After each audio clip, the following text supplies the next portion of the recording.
المظالم حتى الأراضي نسام رسولها بالعزاء الموت طول الصوارم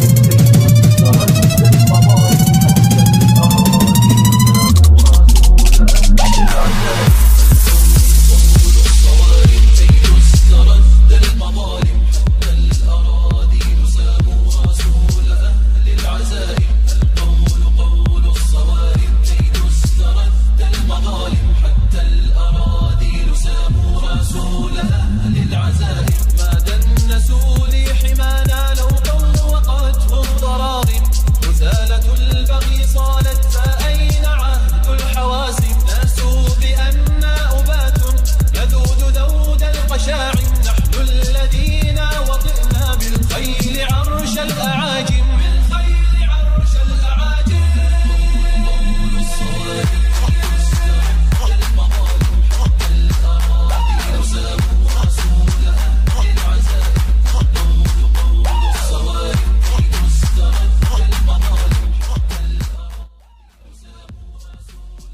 Ladies and gentlemen, boys, girls, and beasts,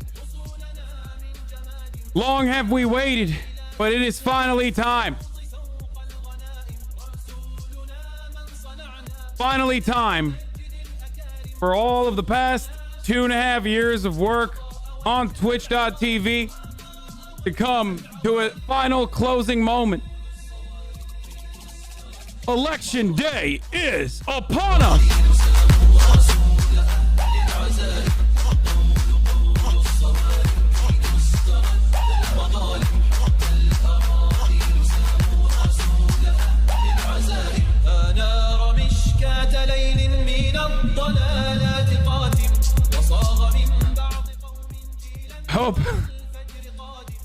I hope the best dancer wins, ladies and gentlemen.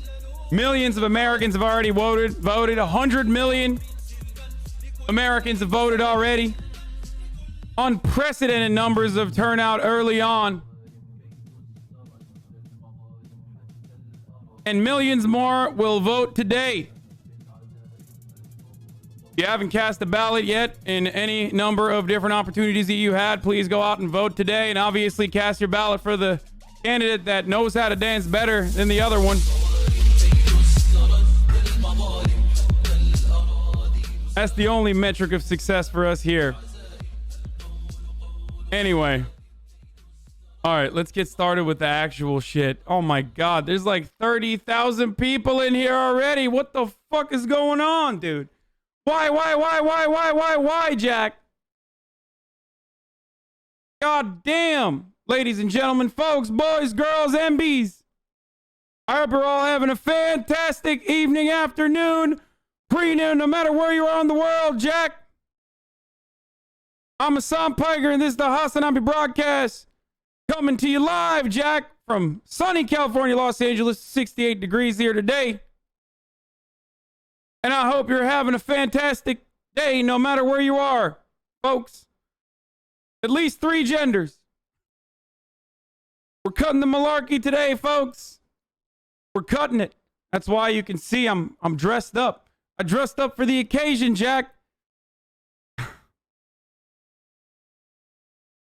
Ladies and gentlemen, it's Tuesday, November 3rd, 2020. And I am 19 minutes late, of course, because I was taking a shower. I didn't even go to the gym today. This is usually the time when I do a little bit of personal news, you know, what's going on in my life, to fill you in on the 12 hours that I don't broadcast throughout the day, where you get to peek into my life. My mom is here. Very excited about that. The PlayStation's coming out. Kind of excited about that. Don't know if I actually have the PlayStation that I pre-ordered. I'm not sure. I think I pre-ordered it. Maybe not.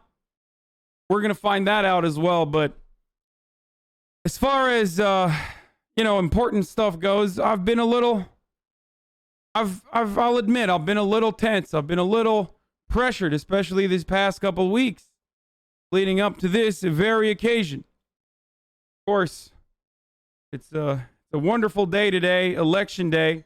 Wonderful, specifically because we are going to find out who's going to be the president? Who out of the two geriatric assholes is going to lead this country to our inevitable demise?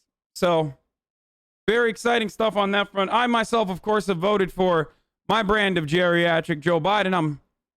I said, cut the malarkey, Jack. And I went and I cast that ballot for Joe and Kamala.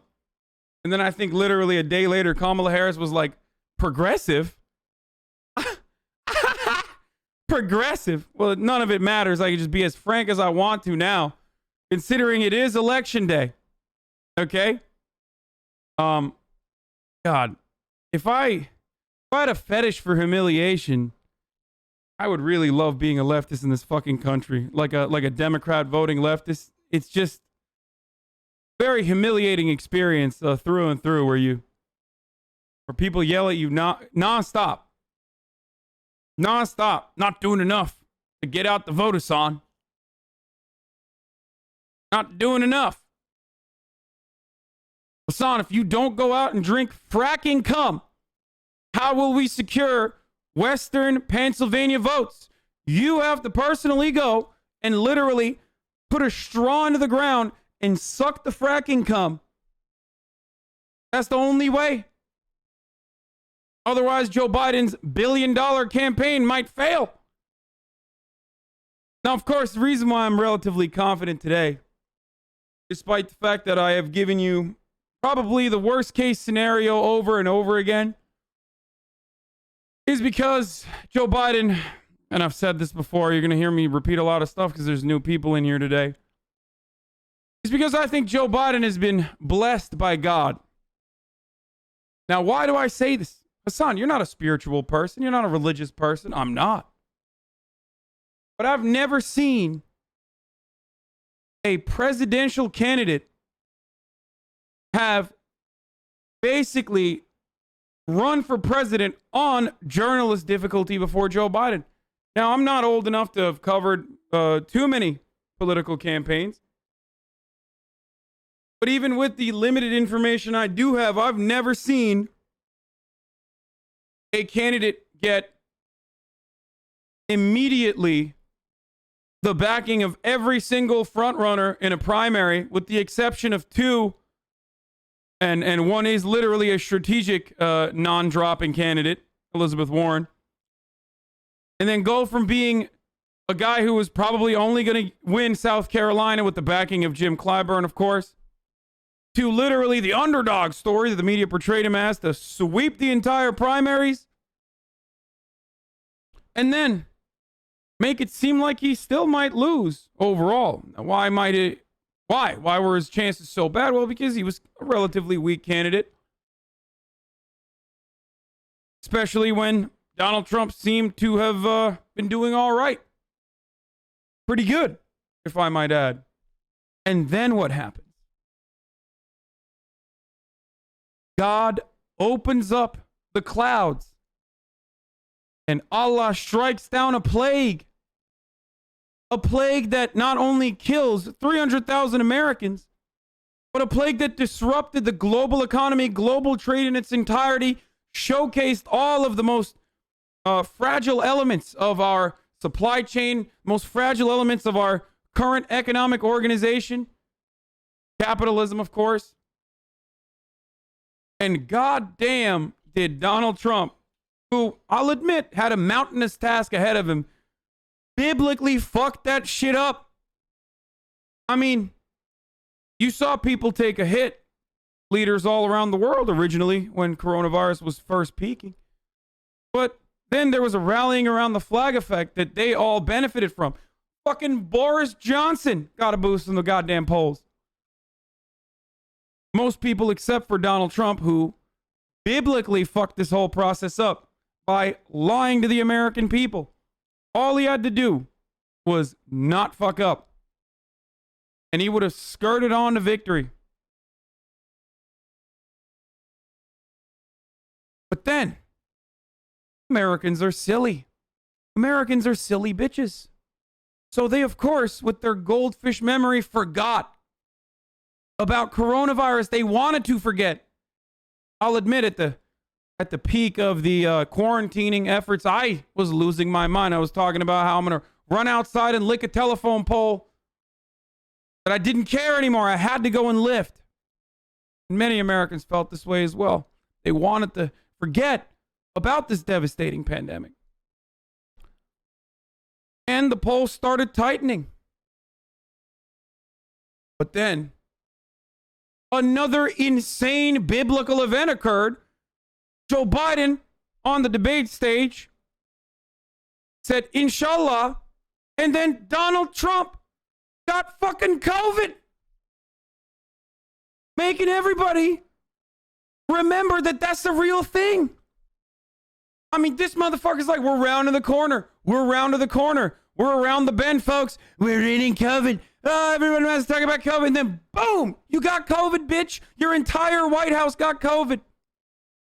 Can you imagine having everything line up for you in this fucking way? What did Joe Biden, what did Yusuf bin Al-Biden do? Did he just only secure a team of he just built a coalition of religious folks, religious leaders that just sit around and pray 24/7 to whatever God they believe in so that everything would line up for Joe Biden? I mean, this is a guy who lost the race back in the day for plagiarism. Like, it's incredible. He lost because of plagiarism, dude. Like, he had to drop out in shame, and now seeing Hillary Clinton in 2016, a time when Joe Biden could have literally won and ran and won and had all the mental faculties in order. He saw that and he was like, oh, it's my time, Jack. Cut the malarkey. I'm going to win the soul of this nation. And even then he was like, where am I, in Iowa? Ohio. I'm Joe Biden. Vote for the other guy.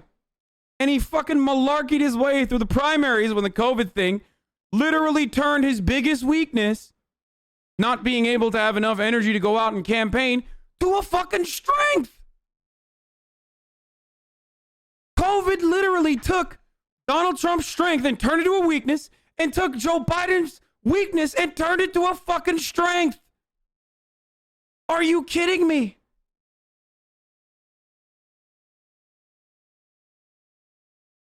I have to repeat myself. I am not a spiritual person at all. At all. I don't even remotely believe in any of it. Okay? I think to each their own. Great if you are. God bless you, in the words of Joe Biden. Okay? But I've never seen someone catch so many breaks. Like, biblical levels of breaks. Joe Biden.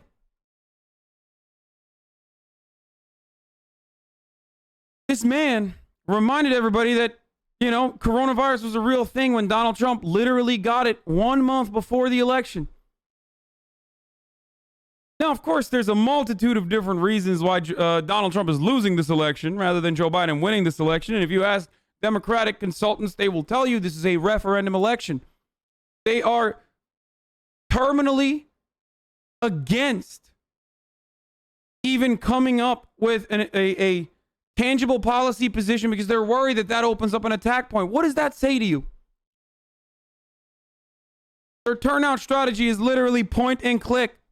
Look at how terrible they are. As a matter of fact, they didn't even have a turnout strategy. People like Ilhan Omar literally door knocked on their own. Ilhan Omar didn't even personally endorse Joe Biden, but she still went door to door and knocked for Joe Biden. Joe Biden's campaign was like, we don't even need turnout. And organizations were like, the fuck do you mean we don't need turnout? No, we do need turnout. So people went around, knocked on doors, and a coalition was formed. Now, we are going to see today whether that coalition is successful. Whether the strategy of seeing this as a simple referendum on Donald Trump, who is literally one of the worst presidents. I mean, like, obviously not George W. Bush bad, but like up there, dude, really bad. I mean, he killed 300,000 Americans. It doesn't get worse than that, dude.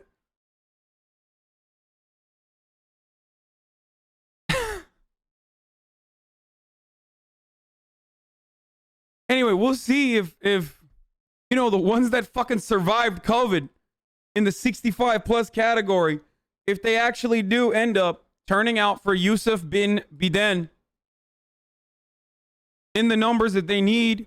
We are going to find out if the Karens in the suburbs, the upper middle class Karens who are independent, but kind of like Donald Trump because he was going to shake things up, if they come back to Yusuf Biden. And then we're going to see if the young voters, a necessity for any coalition on the Democratic ticket, if they're going to come out in enough numbers and vote for Yusuf al-Biden. We're about to find out. Now, I won't lie to you. I'm still worried. I'll never stop worrying. I already lived through the 2016 election. I was there. I covered it every step of the way.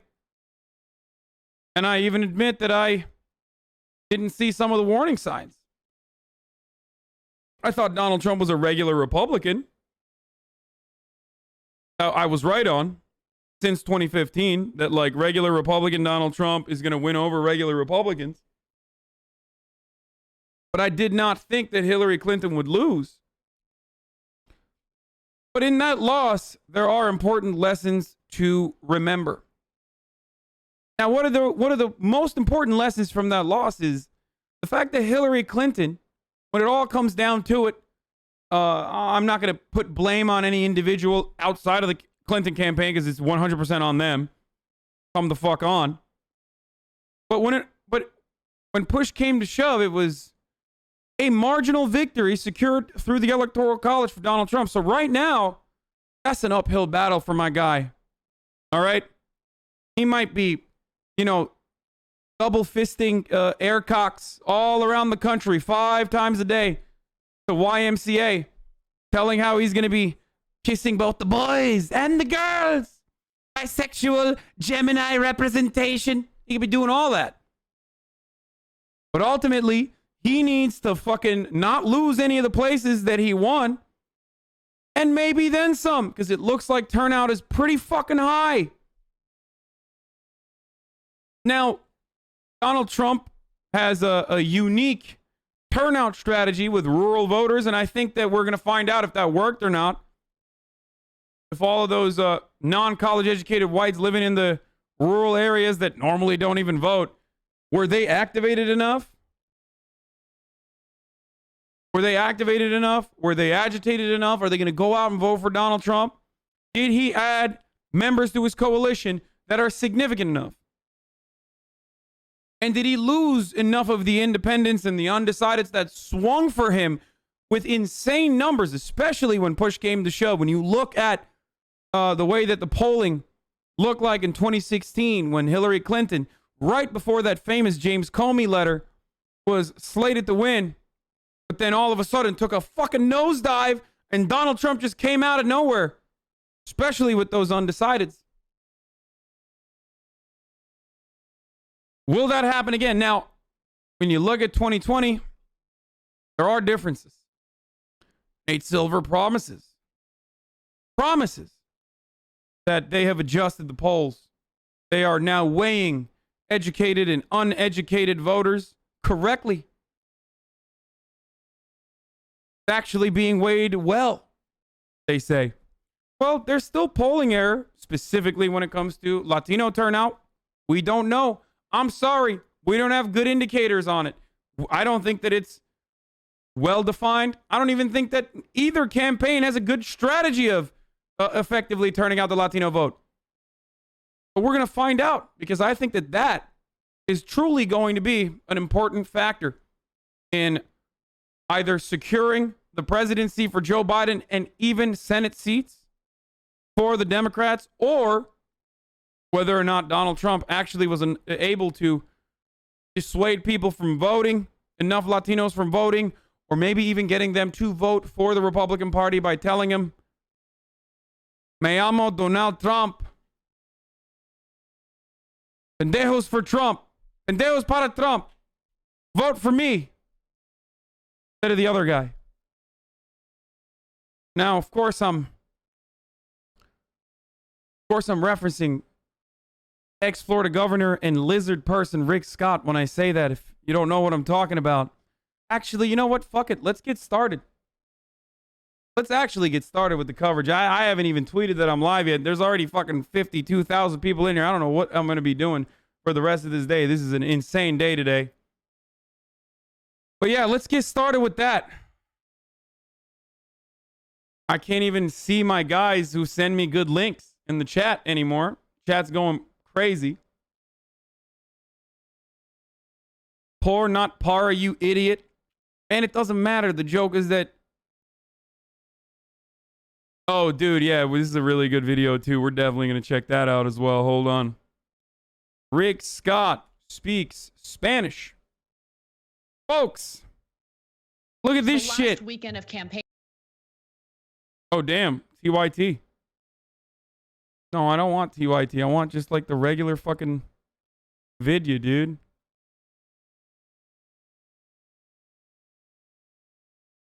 El Partido Demócrata de Joe Biden se ha convertido en el Partido Socialista. Nuestro país merece algo mejor. Bro, I gotta run that back. You need to see this shit, dude. Vaya Candidos! Habla Español! Me amo Ricardo Scott. Scota! And I'm here to tell you, ¿Dónde está la biblioteca? Demócrata de Joe Biden se ha convertido en el Partido Socialista. Bro, no one, like, people aren't even fucking cheering. Like, even the cucks. It's like, if you are already Latino for Trump, like, you're next level cucked, okay? Unless you're Cuban, and that's different. But, like, if you're, like, Mexican and you're, like, on board with Donald Trump, like, he doesn't like you. He doesn't want you. He's just lying to you. I mean, he lies to the white working class, too, but at least then he says racist shit, so, like, white people could be like, yeah, I mean... I don't know about the other stuff, but this wall thing, it seems good. The fuck are you doing? But even those cucks were like, yeah, I don't know about this Rick Scott shit. It's kind of, all right, maybe loosen up on the fucking first grade Spanish here, guy. Nuestro país merece algo mejor.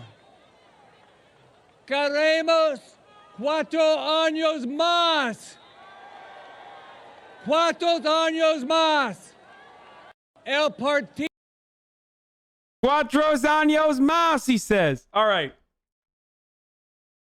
Anyway, I love that. I fucking love that. He tried it. He really went and he tried it. Now, 03 Zoomer here. Why is Bush worse than Trump? Yeah, if you're born after the towers fell, you don't know why Bush is worse. Because you were born into a country with the Patriot Act where, like, Islamophobia is embedded into our DNA at that point. You know what I mean? Like, never-ending war is just a reality. It's just something you tune into on CNN. So you were too young to know what that looked like for the rest of the world and what that looked like for America, as a matter of fact. $6 trillion, if you were going to talk about it from the point of view of, like, you know, fiscal conservatism, $6 trillion wasted on the war on terror, where that entire region was destabilized and even worse terror cells were formed as a consequence of that.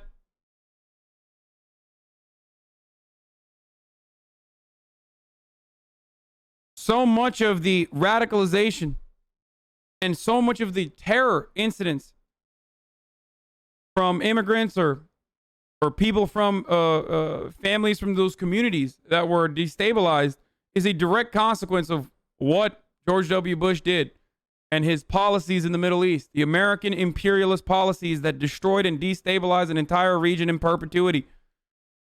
All of that is directly in the hands of the Bush administration. Now, Cheney is more of an architect there, but it still doesn't matter. We are not excusing George W. Bush around these parts because he paints well, okay? and he fucking hung out with Ellen DeGeneres.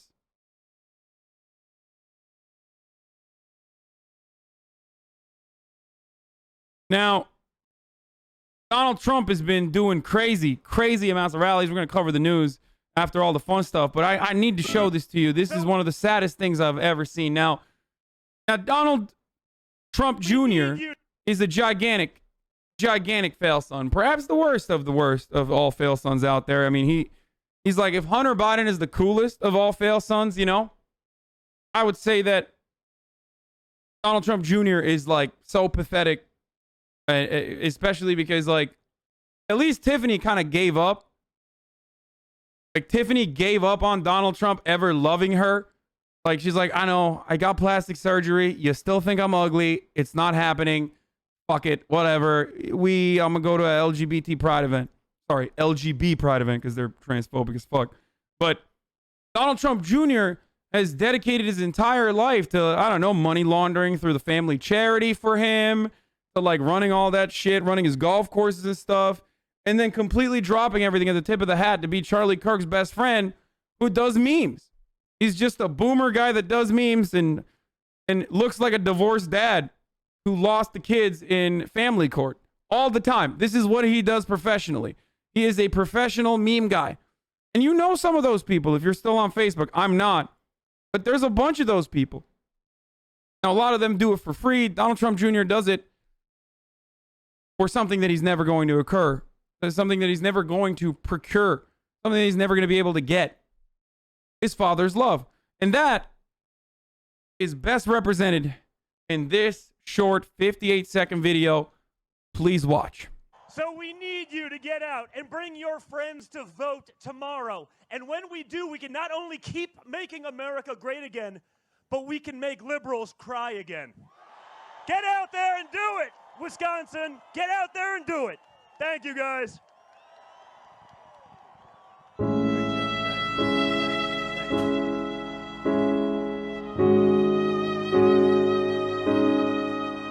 Give me that fucking microphone. You're pathetic.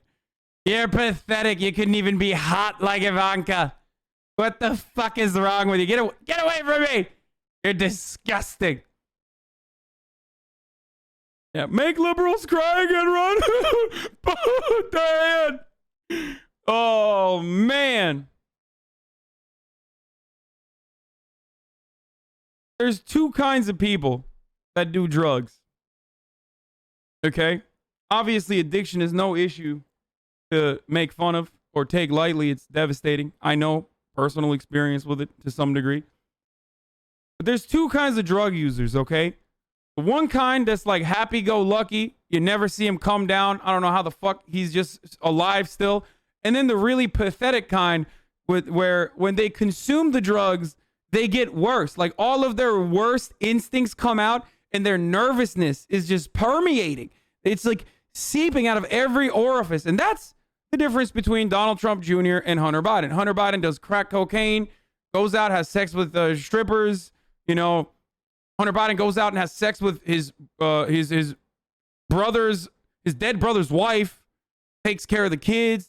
Hunter Biden opens his home to homeless people. Like, he's fucking sick, all right? Because if you're that wealthy and you're still doing crack, like, you really love cocaine. Like, you were like, I need to cut this shit because even with the infinite amount of money that I'm securing from, like, Ukrainian gas giants or, I don't know, Chinese ambassadors by lying to them about a connection I do not have within the Obama-Biden administration, like, I still need to fucking cut this shit.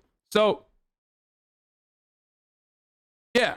I mean, he's just passionate about his drug use is what I'm trying to say. And he did, like, meanwhile, this guy, this slimy little worm is just, like, doing probably the most uncut, most pure shit, and he just still sucks. He just sucks. He's the guy who's like, oh, I'm going to use alcohol and drugs as a crutch to get over my social anxiety and social circumstances. And it's still, no, like everybody knows you suck because whenever you do the drugs, it makes you way worse. Like all the insecurities that you could maybe just like shove down about how your father never loved you and God damn it, you were never athletic enough or tall enough for him. Like it just boom, explodes. in that nervous used car salesman, in that nervous like used car salesman energy, and you know, Donald Trump, he doesn't like losers. Okay, he's got no room for them. So look, this is the reaction that you get. Look at his face. He's like, you're pathetic. You're fucking pathetic. I hate you. Why can't you be as hot as Ivanka? At least you could have been taller. Where is your chin? Why don't you have as nice as a dick as Hunter? We did the Hunter Biden leaks. Everybody liked them more. Pathetic.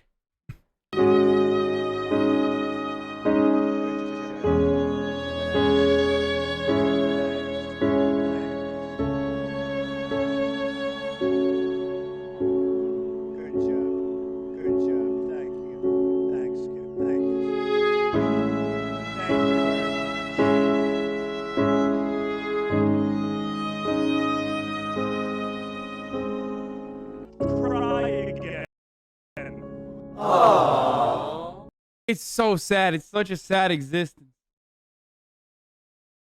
The real take there is like Donald Trump sucks so much ass that like at some point, listen, you gotta take your wins, born into a billionaire family, and you gotta assess your losses, born into a billionaire family that also has the father figure despise you because you're not tall enough or unattractive. So you just got to cut it out. Like, he could have gone in an entirely different way. He could have been a cool guy. You know, he could have been a Hunter Biden type fail son, like a cool one. And instead, he was just like desperate for a thing that was never going to come. So just cut it. Just cut it. Cut your losses, okay? Turkish saying, but I'll repeat it now. I say it all the time on the stream, but zararın neresinden dönersen kârdır.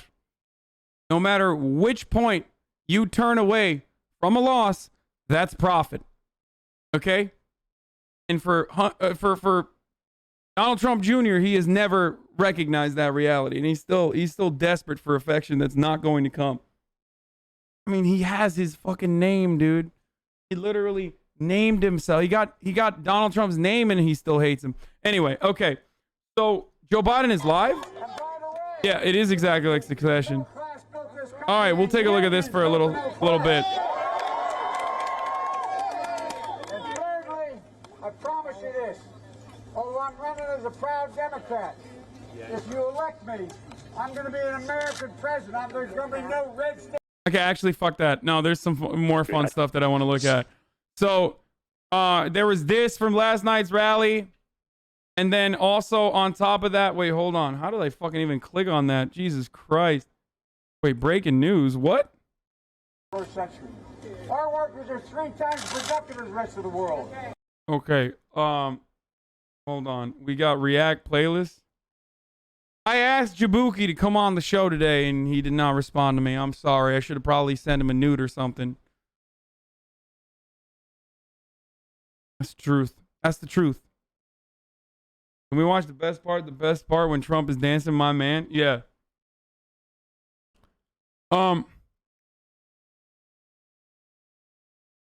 Just in, election day message for those who didn't vote for him. Oh, I love this. Okay, hold on. We got a lot of stuff to cover, obviously. There's some big news going on today. I don't know if you guys have heard, but there's kind of an election going on. I don't know if you're familiar with that or not, but so there's just so much happening. Yeah, oh, the Lil'Pimp video I wanted to show you. So last night's rally, I'm so glad I watched it. I mean, goddamn, it was so good. So last night's rally had another gem. Okay? This time not in Florida, but instead in Grand Rapids, Michigan. Another rally where you know, people from Michigan in a district that looks like it's going to be blue as fuck decided to go and pack themselves into right behind Donald Trump to be seasoning for his agitprop and then never return home because the Trump campaign simply does not have enough shuttles for both ways and they only can shuttle them in but not necessarily out. So those people got a taste of one of the greatest celebrities in American culture right now. One of the big superstars of the world, Lil'Pimp. Lil'Pimp. Now you might be confused, like, what the fuck is Lil'Pimp? Is that a real celebrity? No, that's not. He's wrong. It's actually Lil Pump. There he is. How's it going? Do you want to come up and say something? You want to? Come on. Lil Pump. Come on. Come on up here. Come on up here. Does everyone know who he is? Do you know how big he is? Come on up here. It's a nice hat. Come on, say something.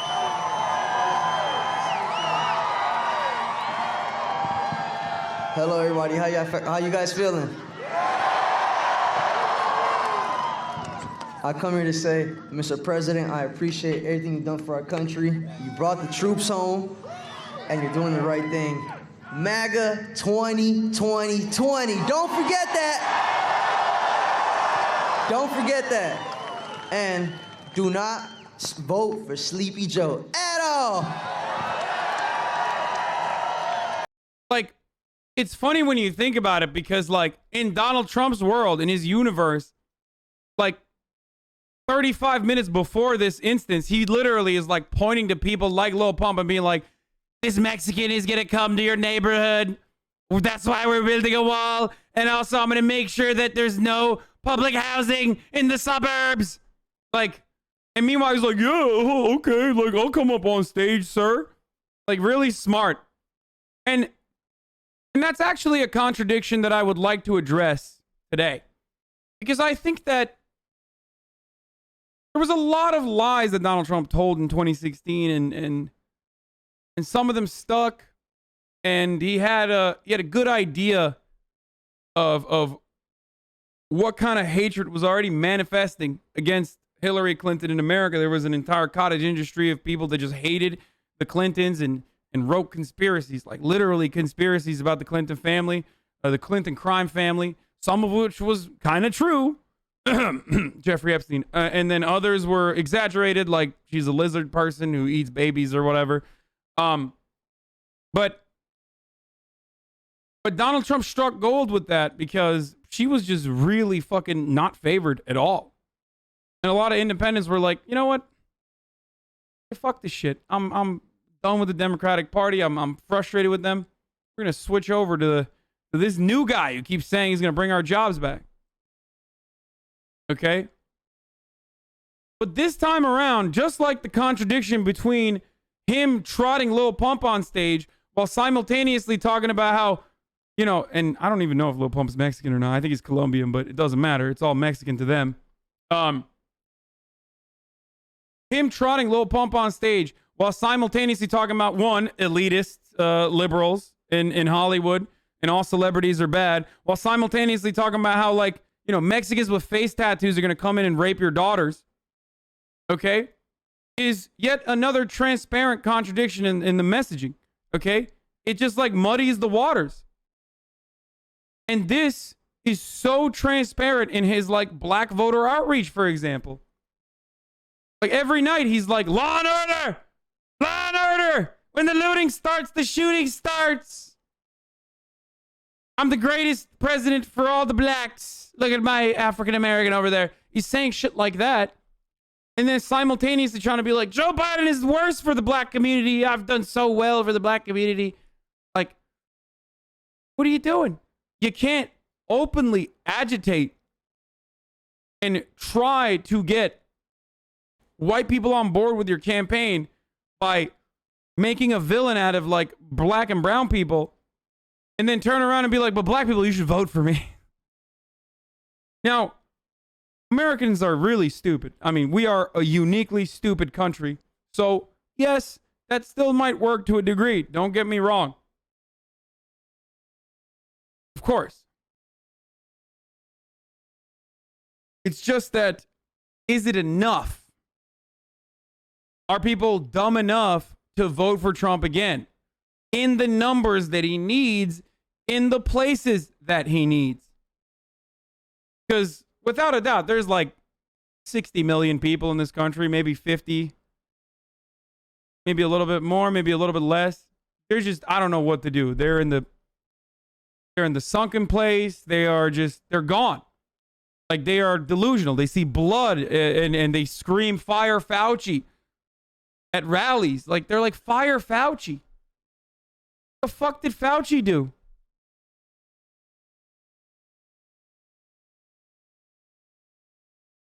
Yo, check Lil'Pimp's retweets. You're famous, dude. Lil'Pimp retweeted my tweet? Really?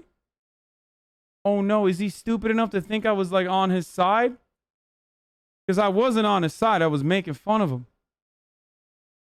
I don't know if he knows this, but no. Which one did he retweet?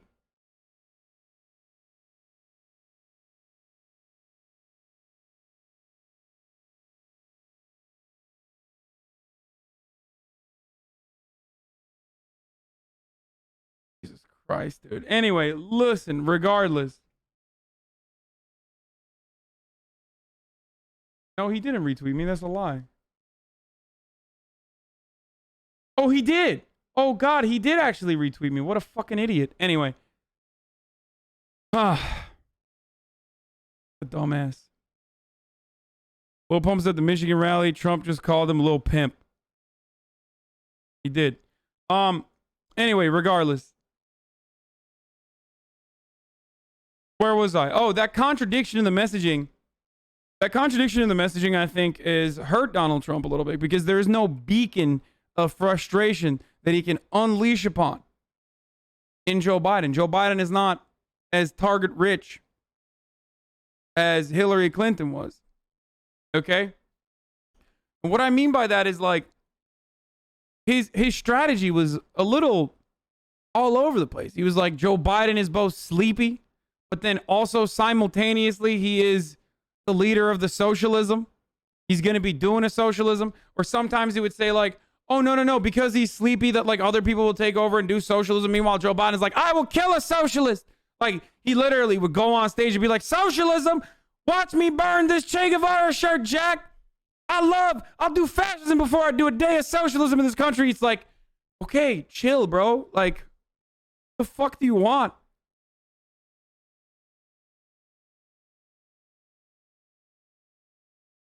I'm not a goddamn socialist. Yeah, I drink the blood of socialists on my Sunday, Jack. And like, I think it was not a good tactic to try to be like, they're going to do socialism, but they're not going to directly do it through Joe Biden, but instead they're going to do it through Joe Biden. Like, they're going to, there's the real socialist, and then there's the fake socialist. And the same with fucking, like, black outreach.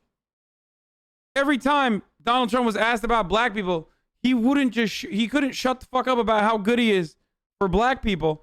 And he never would say, like, what he's actually done. He's just like, low unemployment, wrong, doesn't matter anymore. COVID fucking wiped it. Unemployment in and of itself is not a good indicator whether a certain community is doing well or not, regardless. And like, he would just turn the conversation and pivot to like fucking police.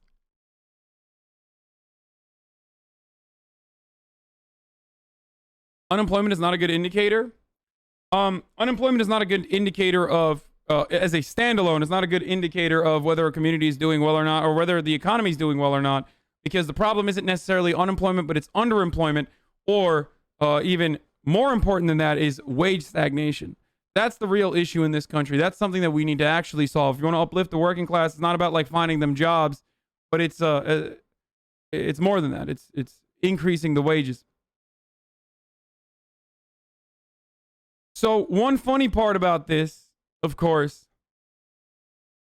this entire strategy here. I'm gonna get the Florida numbers in a second. Florida's already giving some shit.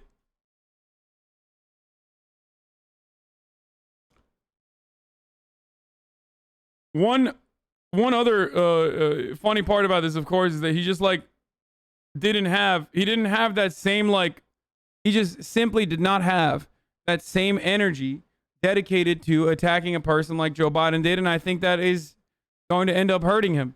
But most importantly, I think like he's been actually pretty bad. Like he's just been really bad as president. There is not really too much you can do when people inevitably ask you to show your work, especially on the economy, and you try to show your work and the economy is in shambles. Like that is the hardest thing to come back from. You know what I mean?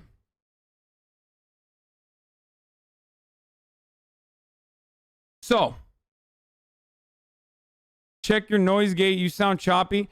Dude, that's 2 people. Only 2 people keep saying your noise gate is like making you sound choppy. No one else is saying that my microphone is bad. So I don't know if that's the case or not.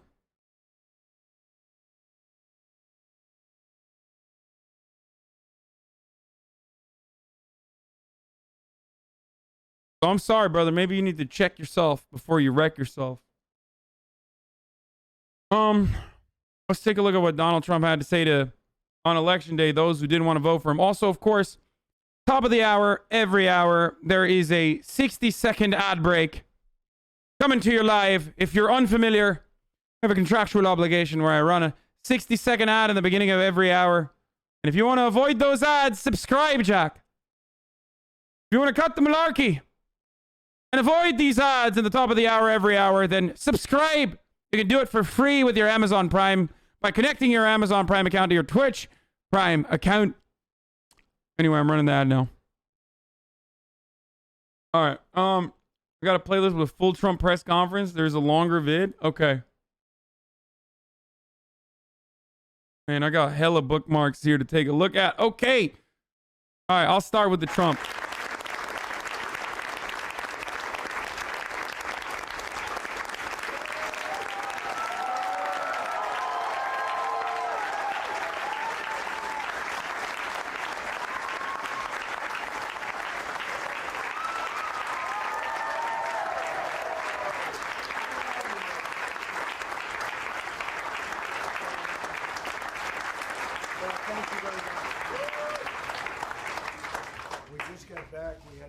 Incredible rallies and incredible times, and I hear we're doing very well in Florida. We're doing very well in Arizona. We're doing.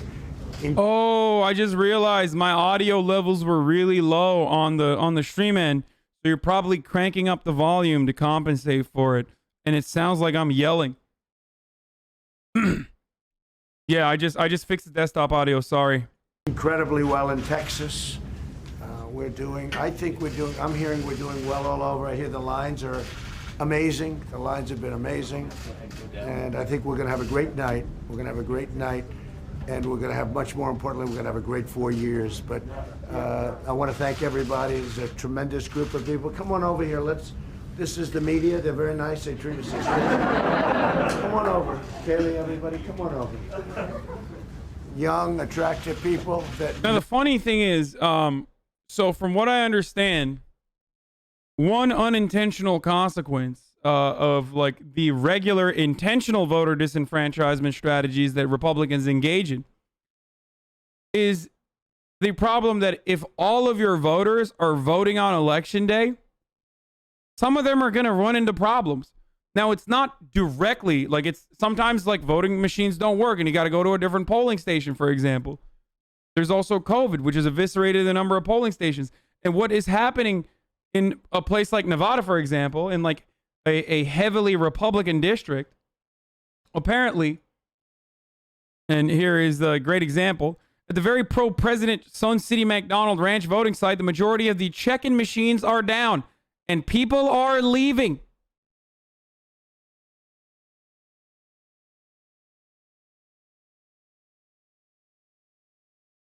Now, that kind of backfires a little bit because if the majority of Democrats, the overwhelming majority of Democrats have voted in early voter strategies that was easily accessible, and then same-day votes are still being somewhat suppressed because of either incompetence or like deliberate voter suppression, and that's probably not good for you.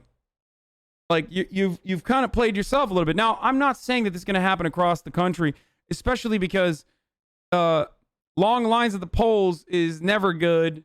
It shows that democracy is failing, and a lot of Democrats are probably still same day voting. There's millions of them. So we'll see what happens there.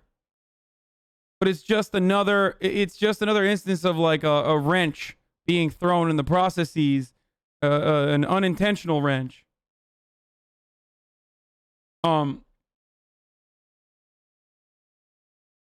So here's some news coming out of Pennsylvania.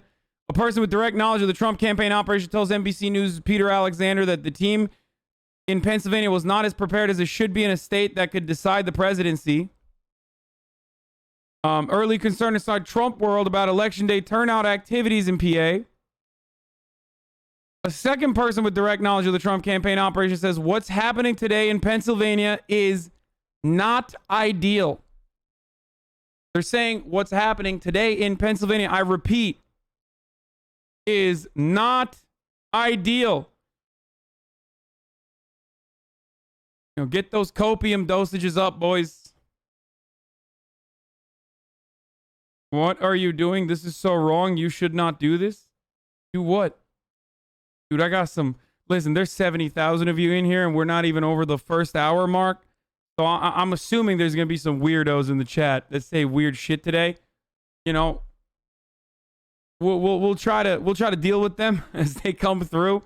There's going to be, I'm assuming, some raids from other parts in the deep, seedy underbelly of the internet that try to come in here and like have their voices be heard, you know, chime in.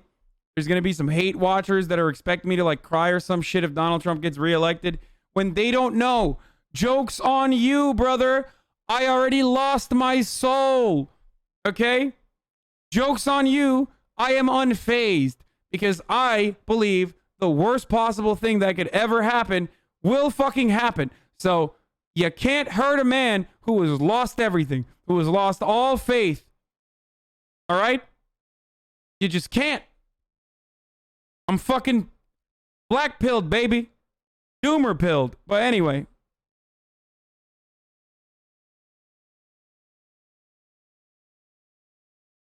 Harris County numbers, Nate Silver on the GOP vote.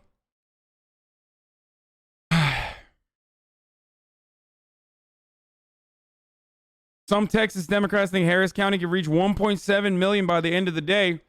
Back in early 2017, I wrote about Dem gains in Harris County, and the GOP chair confidently argued that the 2016 result was a fluke. Interesting.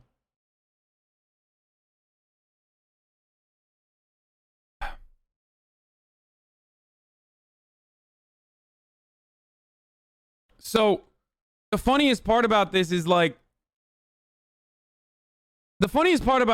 seeing like wealthy white people in the suburbs also have to endure like vote suppression to some degree.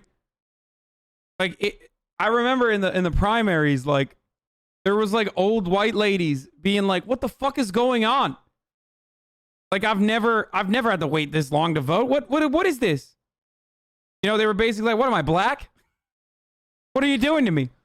And that's pretty funny to watch because maybe it'll have some positive outcomes. You know, maybe people will be like more open-minded to allowing people to open up more polling locations and shit like that, you know?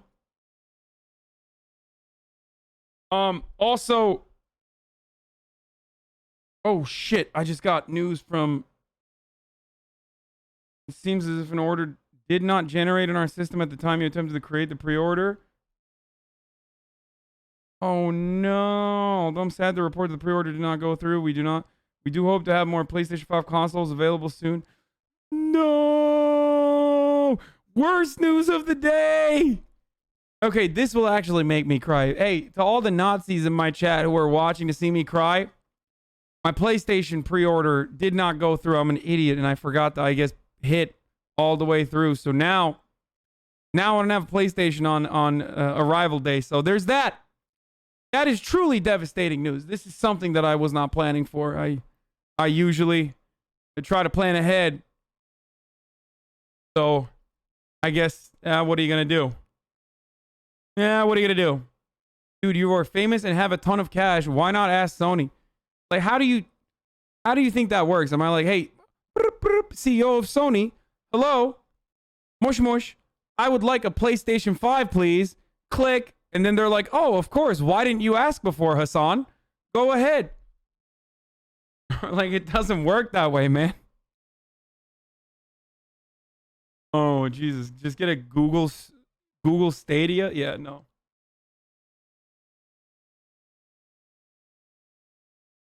Yeah, calling all cuties.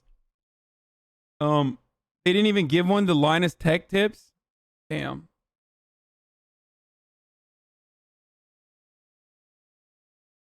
Republican voters in Florida lead is shrinking. MPA will outdo this, hopefully. There's a map of Florida updated votes. Yeah. We're going to get to that. We're going to get to that. One thing that does seem clear in the election day numbers of the GOP vote came out early, but the vote is becoming less Republican and more indie over the course of the day. In Broward County, the rare Florida county where Democrats are winning the election day vote, from 7 a.m. to 10:30, the vote was plus 4D. Now it's plus 8D. And now it's plus 11D from 12:30 to 3 p.m. Now, a lot of this is not like people are going to be going back and forth on this stuff all day long. I just want to show you the funny stuff that's coming from official like campaign messaging. You know what I mean? Because I think that's a more interesting indicator. I think that is a better indication of how the campaigns are doing. Rather than, pundits speculating back and forth on the timeline about what certain numbers mean. Having said that, though, and this is from Thick Genius, who is a member of Collective Power Network, the National Caucus of DSA members. He wrote a really helpful guide on what to watch for on Election Day 2020, okay? Now, you can take a look at that, too, if you fucking care to see it on the URL. I think it's just, like, closed down. But this is intended to be a guide on how to follow the presidential results as they come in. It's pretty good. I looked through this already. It's a good way to, like, go back and remember all of the different races or all the different indicators in certain counties and certain states. And also when certain results are going to be revealed. So obviously what we're going to be looking for right now is indicators in Pennsylvania, which we might not actually fully understand if Pennsylvania is Democrat or Republican, unless there's a massive fucking blowout in same day voting. And also some of the early votes that have been counted in Pennsylvania. There's 7 counties in Pennsylvania, Republican counties, that actually are going to be counting the absentee ballots after the fact. They're going to start counting them on the morning. I don't know why they did another self-own there. That was kind of weird. So there's certainly that as well. But what we are looking for now, folks, is Georgia, North Carolina, and Florida. These are key states for us to understand early on. And the reason why they're key states is because if Joe Biden is overperforming in Florida, and we will know the full results, pretty much the full results in Florida by the end of this night. Okay?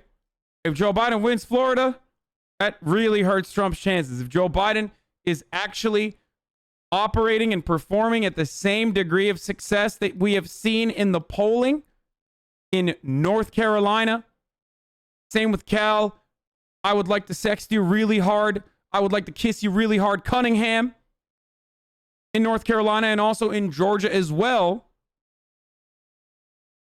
These are going to be incredibly important races to see, because you're basically destroying Donald Trump's chances depending on what happens there. Like, and that would mean that you can rest easy, viewer, and depending on how those races go, if they are adjusted to the polls, if the polls were correct, and Joe Biden starts gaining momentum in these 3 states, then it's impossible. I mean, it's not going to work. VA in the opposite direction. Is Joe Biden overperforming Hillary Clinton in Virginia or underperforming? That's another good indicator as well. Now, obviously, when I say rest easy, I don't mean like literally rest easy. There is no rest. If you are a leftist, you know that the struggle continues. It's ongoing. We're going to have to really fucking do a lot of grassroots pressure on the Biden administration if Biden ends up winning. And then even beyond that, even before we get to that point, there's the lame duck session where Donald Trump might just decide to fuck the country a little bit further. You know? In the vinegar sweats. Isn't that what it's called? When you do the vinegar face, like you're smelling vinegar? Vinegar strokes, sorry. Of his administration. Of his like final remaining opportunities to just like really just hammer dick the rest of our institutions before he's out. There's a mic drop moment and starts his media campaign. So there's going to be a lot of work there as well. So obviously you can't really rest easy. I'm just saying that the way things are going currently, if the Biden campaign wants to be confident, then those are 3 states that they definitely need to look at. Arizona as well later down in the night to try to figure out, like, Maricopa County obviously is going to be a huge indicator of whether or not Joe Biden is going to win there or not. So I worked the polls in this morning in North Carolina. There weren't a lot of long lines that good. So there aren't a lot of long lines is probably good because we know that the overwhelming votes were casted already in early voting through mail-in ballots and whatnot. So obviously no lines in the polls is a sign that not enough people are going out and voting on the same day, which also means that if people aren't voting today, that means that like less people are voting overall on same day voting, which is when Republicans need to make up a gigantic point differential between the Democrats. Not only do Republicans have to vote in overwhelming numbers today, but they also have to make sure that the overall votes cast on this day has to be either as many votes that were cast, 100 million of them, before Election Day, which is not going to happen, or more than it, which is even less likely to happen. Like, what you need, barring any sort of like significant polling error that grossly misinterpreted like new votes and that like, you know, non-college educated whites were just like really effectively turning out in crazy numbers. Okay. And they were turning out for Donald Trump, of course. Barring something like that, what Donald Trump needs to do is literally make up the difference between 60% to 70% of voters voting, Democratic voters, in the 100 million people that have fucking voted. He needs to make that difference up by having at least, you know, 100 million people vote today with the same point disparity. Or not same point disparity, 6 points give or take. They can be 6 points behind if that's the case, because electoral college, obviously. Everything has to, absolutely everything has to work in favor of Donald Trump today. A lot of people need to be voting, and a lot of those people have to be voting for the Republican Party.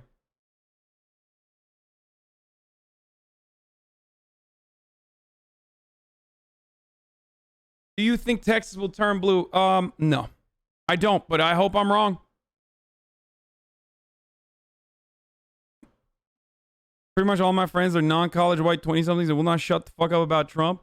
Silent majority, right? More like wrong, can't shut the fuck up minority, of course. I seem to recall the same shit in 2016.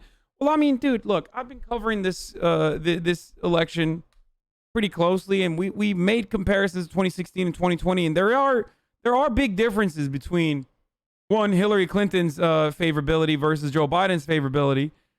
There's a lot of differences between like Donald Trump 4 years ago when he was the outsider candidate, you know, versus Donald Trump, the president, who did deliver on a lot of his promises, certainly, but also fucked a lot of shit up.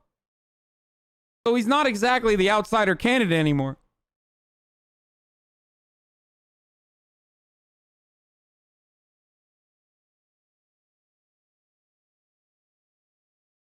How realistic is a civil war in your opinion if Biden wins? No.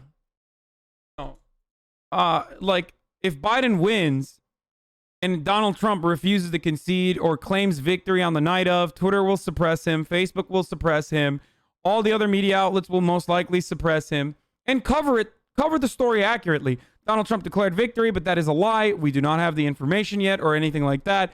And that is if there is like a crazy turnout for Republicans in all these states and it looks like he's winning in the way that people are counting these votes, right?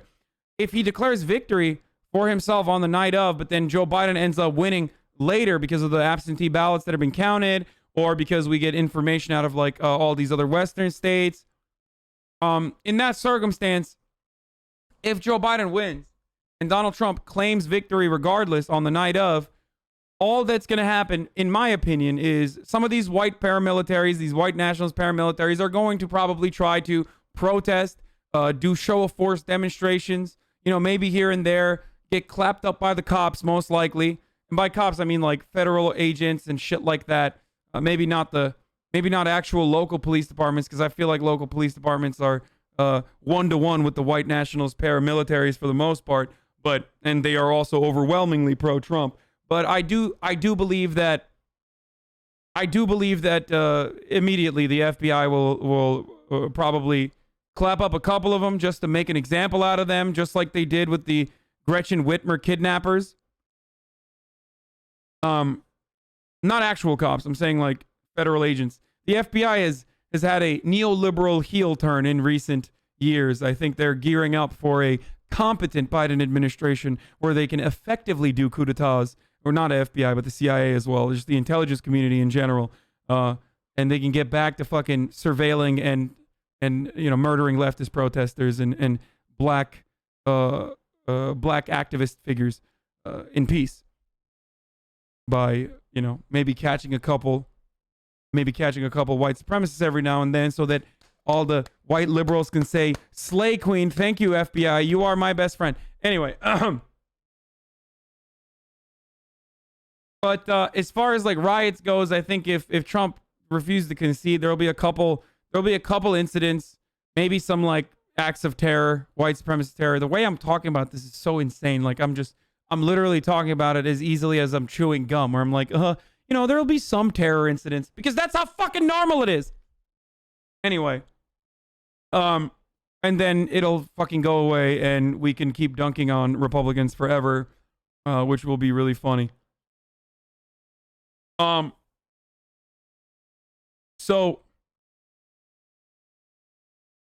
but if Donald Trump does declare victory and then Donald Trump does win, I think there will be a lot of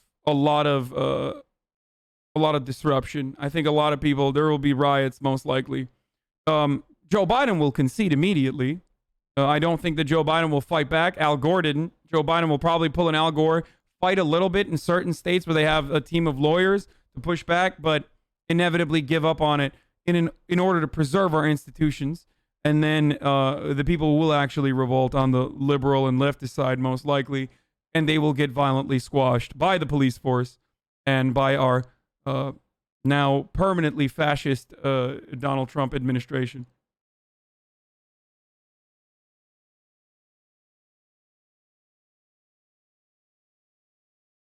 What are you drinking? I'm drinking cold brew.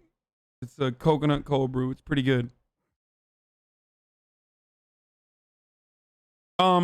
Anyway, hey Hasan, I'm a Canadian, so I can't even vote. However, this is the most important election to me. Trump absolutely destroyed my boat reselling business, and Marina with tariffs is terrible. Oh, I'm sorry to hear that, brother. I thought you were gonna say, hey, I'm a Canadian off the coast of Maine, and I'm actually in the lighthouse right now, don't you know? And Donald Trump did absolutely the worst thing to our lobster fishermen off the coast of Maine. That's supposed to be our territory, don't you know? I will fight back. I'm in the lighthouse, sir. Or had to preside over his own defeat. That's peak American cuck shit. It's just Democratic Party attitudes. Up in Nova Scotia, bud.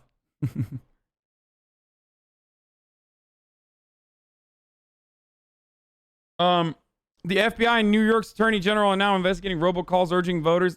Same in Flint, actually.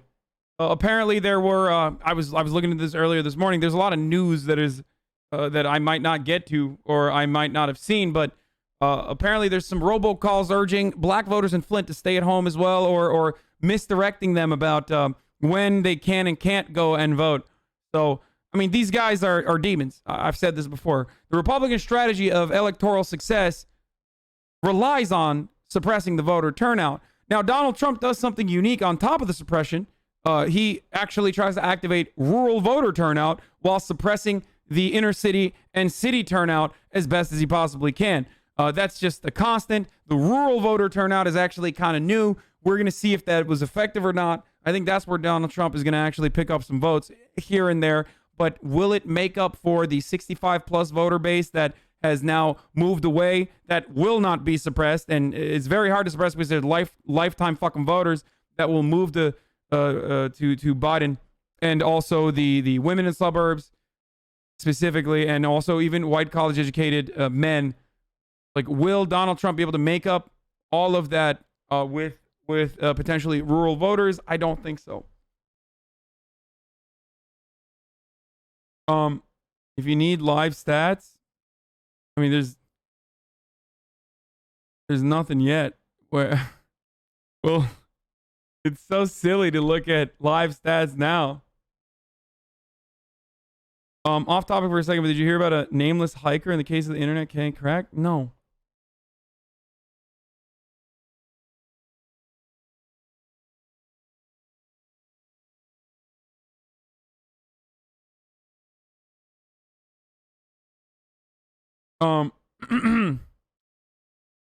Oh, let's get back to the documents though. What to watch for? So mail votes will make up nearly all votes in states like Washington, Oregon, Colorado, and a very small percentage of votes like Alabama, Mississippi, and Texas. Specifically, in Alabama and Mississippi, mail-in votes are making a small percentage. You want to know why? Because in those fucking states, they decided that if you want to cast a mail-in ballot, you need to have it notarized. Or have 2 additional witnesses sign it alongside you. I wonder why they would do such a thing. Election security, brother, right? We can't let those Mexicans vote in our glorious state of Alabama. Yeah. Election integrity, brother. Freedom. No. The reason why they do that is so that they have not 1, but 3 signatures now to be able to purge one of those mail-in votes if they want to. That's always an option for them, you know, selective enforcement of these voter ID and like voter integrity measures that they implement. And then if they don't get it notarized or if the signature is fucked up, they're like, yep, nope, purge that vote. It's done.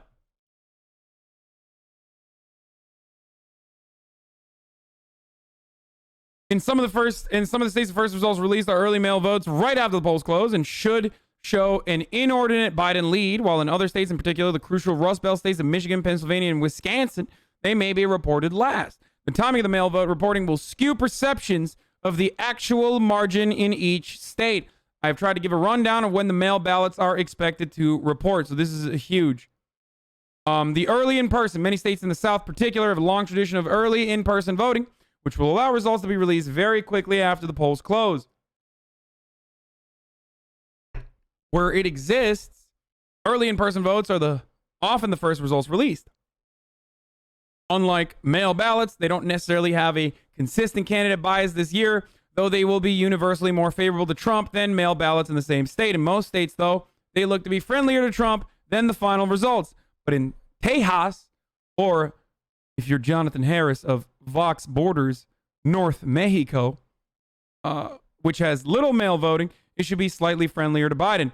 In North Carolina, it looks to mirror the final results. In Florida and some other states, early in-person votes may be even stronger for Trump than Election Day votes. Election Day votes will mostly be released over the course of the night and should be nearly fully released by Wednesday in most states. Election Day votes should be relatively stronger for Trump, but in states like Florida and others, it's possible Election Day results will mirror final results, while early in-person will favor Trump. In key Midwestern states, the Election Day votes should be far stronger for Trump and may be released before mail-in votes.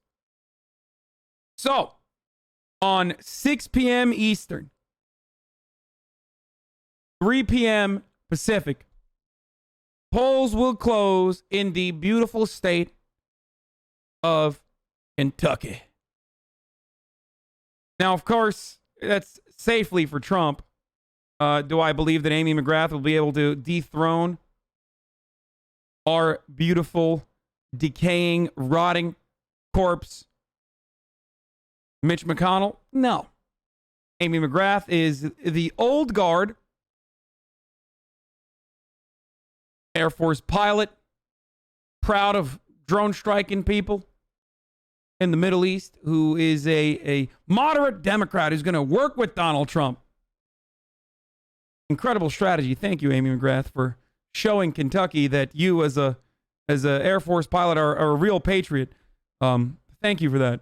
Remember when I recall another person who tried to do that. The year was 2004. His name, John Kerry. A real patriot he was, he said. And GW was just a fake patriot. Turns out, didn't fucking work, okay? It does not work. Republicans own patriotism in this country, unfortunately. What we must do is redefine patriotism, if you ask me, but that's a messaging annoyance that I have personally. You're not going to win Republicans over by saying you're more muscular and more nationalistic and more patriotic. They will always win out. Patriotism is not about doing what's right by your countrymen and women. Patriotism is about how much you can tell everyone to fuck off while you wave your Confederate flag, brother, even though it is literally a secession loser trophy, a second place participation trophy for a bunch of racist losers. Okay? So, it doesn't work. We need to work to redefine patriotism, but that's besides the point. And we need to stop fucking running like military veterans that are neoliberals in red districts, but what do I know? Speaking of course, neoliberals and red districts, we are going to talk about John Ossoff in a little bit. I think his chances are very good. But that's besides the point.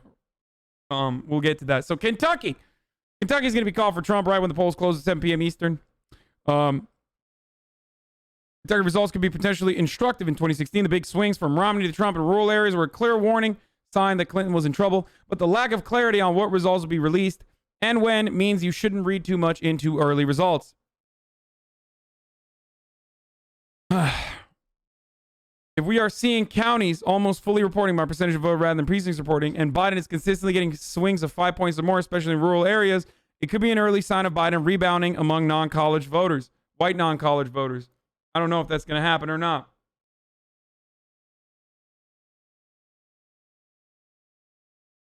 Indiana. 2016, Trump won by 19 points. It's likely to swing for Trump, of course. Polling average currently shows it as plus 10 for Trump. Indiana should be safe for Trump unless he's losing a double-digit landslide, but if networks feel comfortable calling it for Trump immediately at 7 p.m., he may be overperforming expectations. Indiana has seen wild swings in each of the last 3 elections, including a shock Obama victory, and polls have shown some signs of potential big swing against Trump. Indiana is also a state that is unclear about what kinds of ballots are being recorded and when, and mail ballots aren't tabulated until Election Day, so early votes may not be instructive. Again, though, the same attitude is rural areas. How well Biden is performing in rural areas in comparison to previous years, in comparison to Hillary Clinton's performance in those rural areas, is going to show whether or not Trump has enough or has secured enough of the white, non-college educated Americans, because that is the foundation of his base of support. Why am I even repeating this, though? You already fucking know this, because virtually every single person that did not leave their hometown on your Facebook feeds will tell you every single fucking day that they are riding with Donald Trump, like aggressively.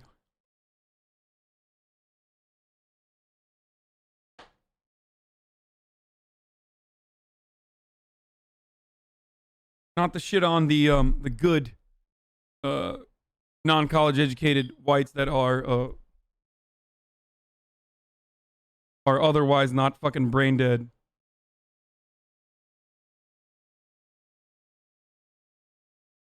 like the Trump supporters are. How many diet sodas will I be consuming today? Over under is 8, probably a lot. I already have like a bit of a headache, so I already am. I'm already fucking wired, dude.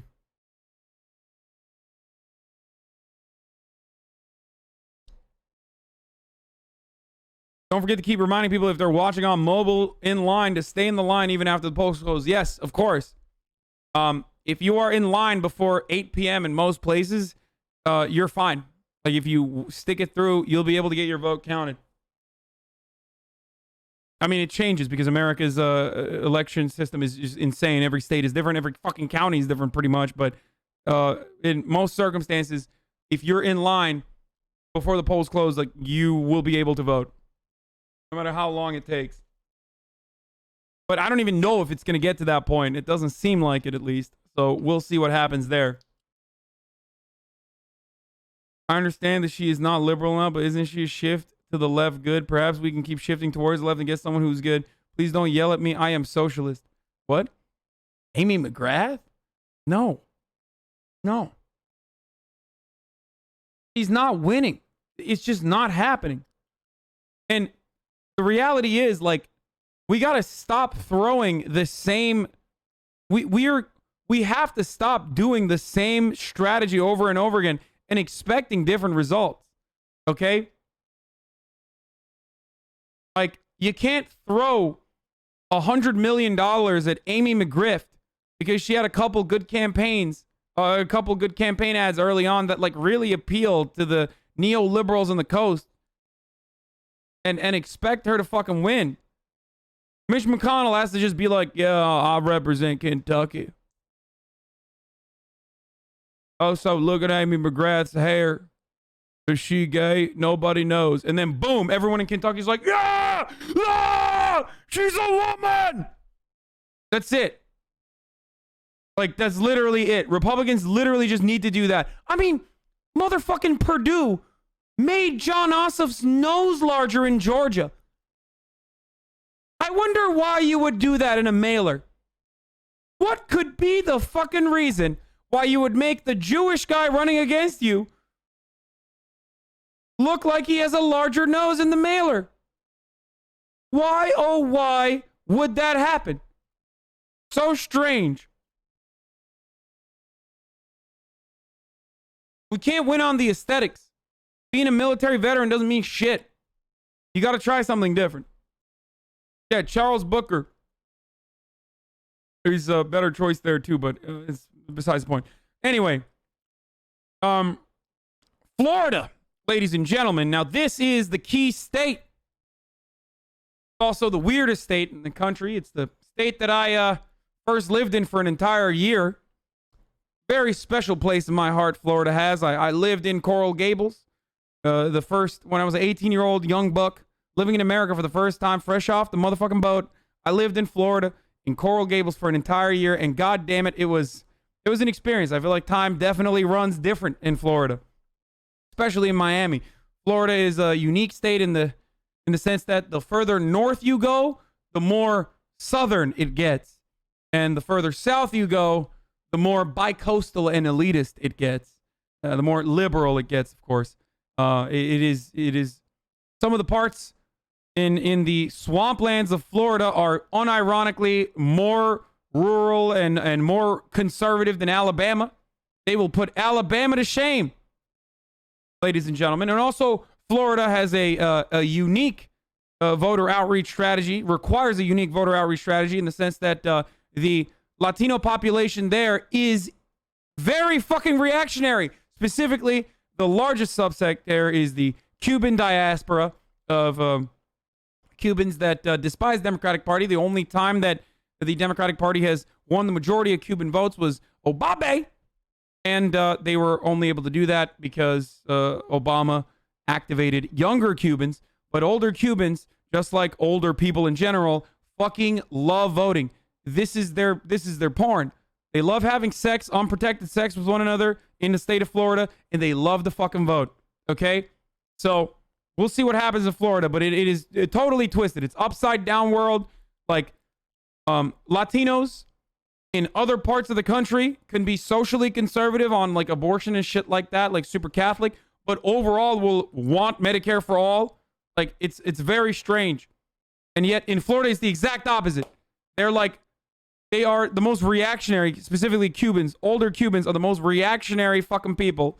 And I also personally suspect, and this is a suspicion, this is not backed by too much evidence, I personally suspect that a lot of the misinformation campaigns that have created networks within our social media echo chambers were very successful in like turning every fucking Latino living in the state of Florida over the age of 45 into psychopathic QAnon moms.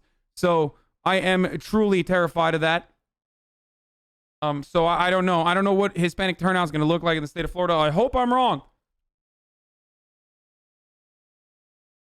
But there was a deliberate effort in deterring black and brown voters in especially southern states, led by the Trump campaign. Approximately 3.4 million black people were deterred successfully from going out to vote in those campaigns that targeted them in 2016. But that same network then created a lot of opportunity for grifters. Jacksonville's looking to be blue this year, Duval. So we'll see what happens there. Yep, you're exactly describing my Cuban parents in Florida. Like, they're not just regular Republicans. They're like big R, capital R Republicans. Like, they're super duper Republican. So just remember that. Anyway, Florida is obviously a huge prize, absolutely necessary for a Trump win. If Trump loses Florida, it's kind of GG's for him.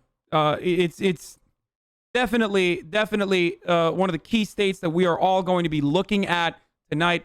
It immediately is counting as many votes as possible because they are notorious for handing the electoral victory to George W. Bush the first time Republicans won with a minority in the popular vote, of course. If you guys recall, that was where Republicans tested out a lot of their strategies in voter suppression and purging votes and stopping recounts in the infamous Brooks Brothers riots, where Republican campaign operatives went and harassed and stopped the commissioners from engaging in a recount. There was also a court battle. 3 of the people that were on George W. Bush's team of lawyers are now on the Supreme Court. Also, the conservative majority Supreme Court then ruled in favor of, shocker, George W. Bush's campaign. So, you know, things to come if the race is close, especially in a state like Pennsylvania or in a state like Florida. So this is part of the reason why the Biden campaign has been really trying to get voter turnout as best as possible, on same day election voter turnout as high as possible, so that they can make sure that there isn't a resounding Trump victory even on the night of, or a victory for Trump at all in the state of Florida. So Florida's going to have some of the most difficult results to analyze. They come in. The good news is that Florida tends to count very quickly, releases its early and mail votes first separately from election day votes, and has comparatively few election day votes to change the results. Bad news is that Florida will likely have contradictory swings towards each state candidate since 2016, making it far less easy to compare to incoming results than most other states. Because as you know, the way that people calculate the results in these states when they are writing projections is by making sure, hold on, I'm getting a DM real quick. By making sure that they look at, never mind. By making sure that they look at previous year's results, exit polls, and obviously and compare it to the performance of this current election. So if Florida is swinging over and over again, hold on 1 second. Should I do a convo with the New York Times guys again right now, or should I keep going off this? I think I'm going to keep going off of this because the New York Times boys, Charlie Warzel and Kevin Roos, the combo that I had with them like a couple weeks ago, I think last week after the AOC Among Us stream, they want to co-stream again. I'm going to have them on maybe in a little bit. Okay.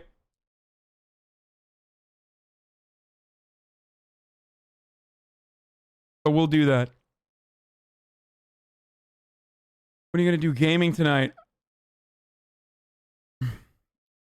There will be no gaming tonight. Don't co-stream. That's boring. I mean, they wanna come on. So what are you gonna do? You know the Kansas is in a swing state, but recently we went blue for our congresswoman. Isn't it possible to go blue? I don't know. Anyway, look, hey, we're gonna get back to Donald Trump in a second. So Florida, talking about Florida, Biden has shown real strength relative to Clinton among retired voters and is expected to outperform her on most of the elderly Gulf Coast of Florida and in other older places like Palm Beach County in South Florida. This is where we figure out if Donald Trump's agitation against the old and basically their strategy of dealing with COVID is like throw old people into the fire so that the line god keeps printing out money and our stonks keep going higher. That strategy kind of was offensive to boomers who, as we found out, love to live.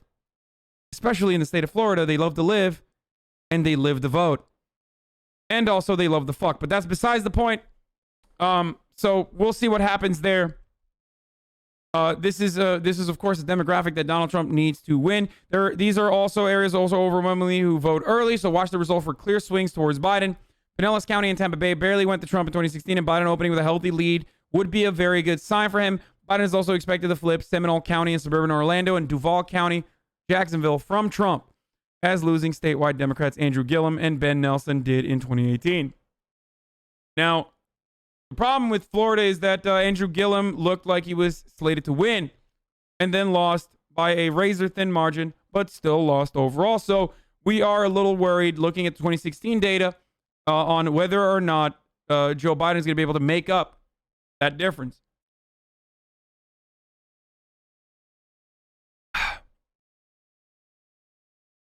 Fred Nelson did. Broward, Orange, and Osceola counties are strongly Democratic, and Democrats rely heavily on the working class African American Latino voters there. These counties aren't expected to have a clear swing, so a clear swing in one direction could spell trouble with non-white voters for one main candidate or the other.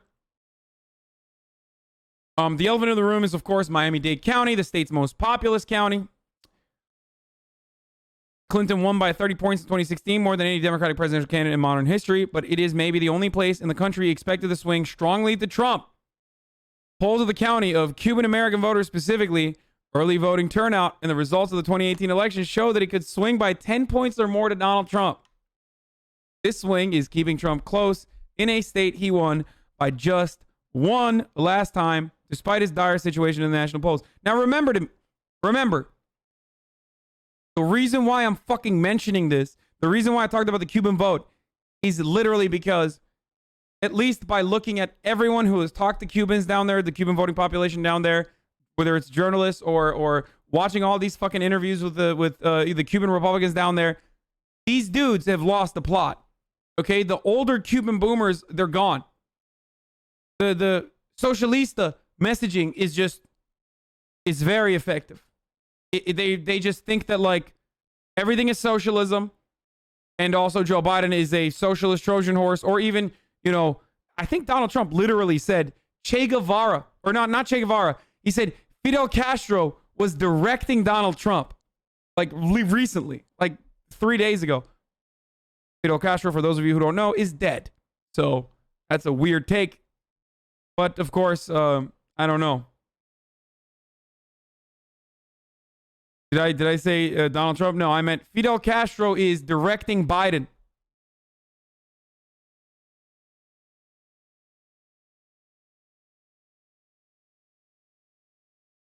Georgia, let's get the peach. Southern peach.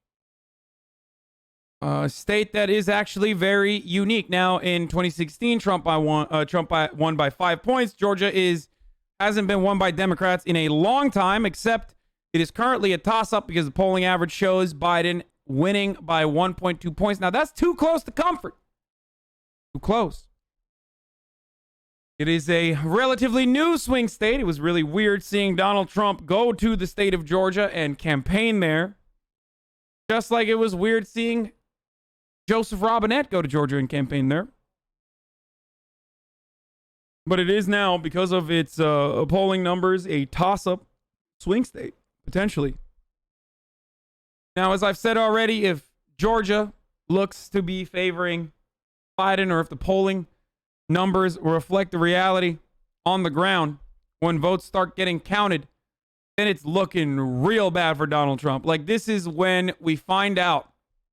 This is when we start painting a more clear picture of what the election is going to look like. Okay? It's absolutely necessary for Trump to win, but it is more than nice to have for Biden. It's not clear exactly what order results will be released in, and the state's primary had some real problems counting ballots. Of course, Georgia is infamous for voter suppression, voter purges. If you guys remember, the gubernatorial race was relatively famous as Brian Kemp, who has literally been investigated by federal authorities for vote suppression that went beyond what is normal in the Republican process. A guy who was the state secretary at the time, so he was literally in charge of the voter rolls, then did everything he could to win that election against Stacey Abrams, who then got, millions of dollars from Michael Bloomberg and now works for the Center for American Progress. But we're not going to talk about that. That's entirely separate. What the fuck, Stacey? Anyway, yeah, Brian Kemp is famous for purging voters with numerous new methods. I mean, these guys are creative. Like, you know how they say there's no creativity in Republicans? Like, we always talk about how, like, why is Hollywood so liberal? Like, all the creatives are liberal. No, because Republicans use all their brain juice for when it comes to making sure black people can't vote. One of my favorite methods of voter suppression that Brian Kemp instilled in the state of Georgia, utilizing the state of Georgia, was looking at hyphens in people's names and recognizing that black people are more likely to write, to register to vote and get their driver's licenses by writing their names on paper. And when you do that, instead of typing it online and in a machine, you're more likely, especially if you have more hyphens in your names, more likely to have minor differences in the way that your name is logged on in your voter registration. With that one simple trick, Brian Kemp was able to, I believe, purge 69,000 votes in the state of Georgia. My God. I mean, that's creative. That is like, these guys are nerds for racism and doing racism. Like, to a degree where you're like, that's crazy. I never would have thought about that. Okay? They use all of their processing power to make sure they can stop black people from voting.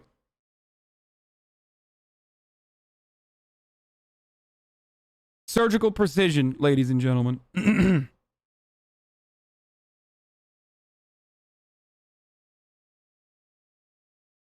So, they do it with money too, and hundreds of millions of super PACs like DNCC that do explicit voter suppression because it's not illegal because we have no voter regulation. Yes, we don't.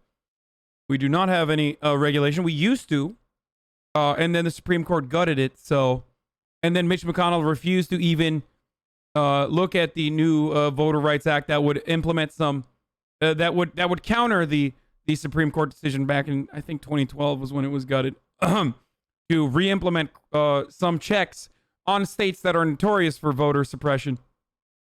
But that is actually something that I truly believe the Joe Biden administration is capable of doing if they get majority in the Senate and also win the White House. I do think that is likely. I do think that could happen. And also, maintain their majority in Congress, which I think is definite.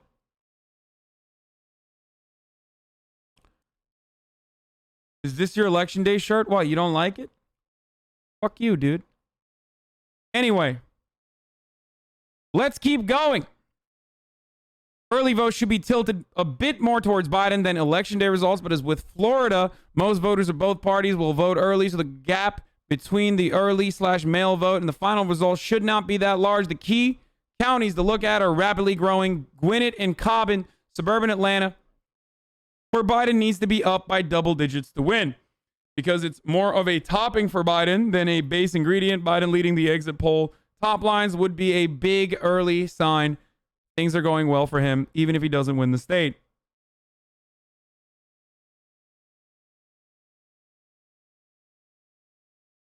We move on to South Carolina. Polls are closing at 7 p.m. The count is going to be slow. It's likely to be for Trump. Trump won that by 14.3% in 2016. But now it looks like the polling average shows Trump winning by only 7%. That's a 7-point dip. That is really good. Making gains in a fucking place like South Carolina is insane in any way, shape, or form. Now, South Carolina, Trump is very likely going to win it. I think that it might even be a landslide. Now, what to look for in South Carolina isn't necessarily the presidency, obviously, but the Democratic Senate candidate, Jamie Harrison, running ahead of Biden. This is one of those unique opportunities where Jamie Harrison's lead over Lindsey Graham, or in a close race overall, is really interesting. He's doing better than the president. It's supposed to be the opposite. The president's supposed to do well, and then that helps down ballot. But in this circumstance, you got Jamie Harrison. Now, he might lose still. Lindsey Graham is not very well liked. Lindsey Graham is not very well liked by the same moderate Republicans that he used to appeal to, because, you know, he was just like a regular neocon that loved war and also loved hanging out with his best friend, John McCain, only to immediately drop John McCain before his fucking corpse was lowered into the goddamn ground, and immediately become best friends with Donald Trump, start golfing with him, and become his main cuck in the Senate, literally right after John McCain died. Like, it was insane. Now, of course, Trump supporters never forgive, and they certainly never forget. They will remember how much Donald Trump hated Lindsey Graham originally, despite Lindsey turning into a puppy for the Trump administration later down the line. That really pisses off a lot of moderate voters as well, that are like, what the fuck? Like, moderate Republicans. It sounds really stupid and sounds really silly, I know, but that could frustrate a bunch of moderate Republicans who are like, the fuck, we like to vote for you because, you know, we like that you're a moderate Republican, and it's not as embarrassing to vote for you overall, versus like you being Trump's lapdog, pretty much. So that would reflect in the swing, though, for Joe Biden as well. But obviously, Jamie Harrison would need to perform better than Joe Biden in that race to win it. There is a constitutional party candidate there that Jamie Harrison has been hyper focusing on in his ad campaigns to make it seem like there is a third person in that race to try to pick up, to try to send Republicans his way. This is actually brilliant, if you ask me. I think that it's a very good strategy. I believe the Constitutional Party candidate has actually rescinded, even though he is still on the ballot. But he has been saying that, like, you know, we're afraid of Lindsey Graham, but not really. What I'm really afraid as Jamie Harrison is this more conservative guy that's also on the ballot. Definitely don't vote for that guy. Meanwhile, everyone that loves Donald Trump but hates Lindsey Graham because they still remember Lindsey Graham as a bit of a cuck and was not immediately pro-Trump and stood alongside the maverick John McCain. Those people are maybe going to go and vote for the Constitutional Party candidate, or maybe even just fucking cast a ballot for Trump and move on. Who knows? It's unlikely, but we shall see what happens there in South Carolina for the Senate. Vermont, I'm just pushing past it. Literally doesn't matter. Virginia, same with that. Like I said, it depends on the margin of victory in Virginia. If Virginia is overperforming Hillary Clinton numbers, then things are looking really good. I'm skipping past all that. I know Wasserman said, got a late breaking election day development you're going to want to hear. Stay tuned. It doesn't fucking matter. He's probably trolling. These are the moments where these poll guys, these analyst dudes have their moment of the spotlight, so they're just reveling in it currently. Why do you say my state doesn't matter? Because, like, those are locks, dude. What do you want me to do? Talk about fucking 11.8% lead on polling average in Virginia? Or Vermont, for that matter? Like, what do you want me to talk about Vermont? What are you, crazy? Moving on. It's like That would be insane. North Carolina, another very important state. Now, we are at 7:30 at this point. 7:30 p.m. Eastern, 4:30. We are now going to move on to North Carolina. But before we do that, I will be running an ad. And I hope this is entertaining for you guys because I feel like there's not a lot of graphics. There's not a lot of React Andy stuff going on. So North Carolina got postponed. North Carolina poll closing was pushed back. Okay. All right. Well, I got to run a 60-second ad break. Top of the hour, every hour, ladies and gentlemen. Contractual obligation to run a 60-second ad, ladies and gentlemen. And I also do not have a contractual obligation to do the Irish accent, but I do it anyway. So running that 60-second ad break. If you want to no longer see those ads, you can subscribe using your Twitch Prime by connecting your Amazon Prime account to your Twitch Prime account. It's like taking money away from Jeff Bezos and giving it to me for free, or by doing a $5 subscription. Running the ad. Anyway,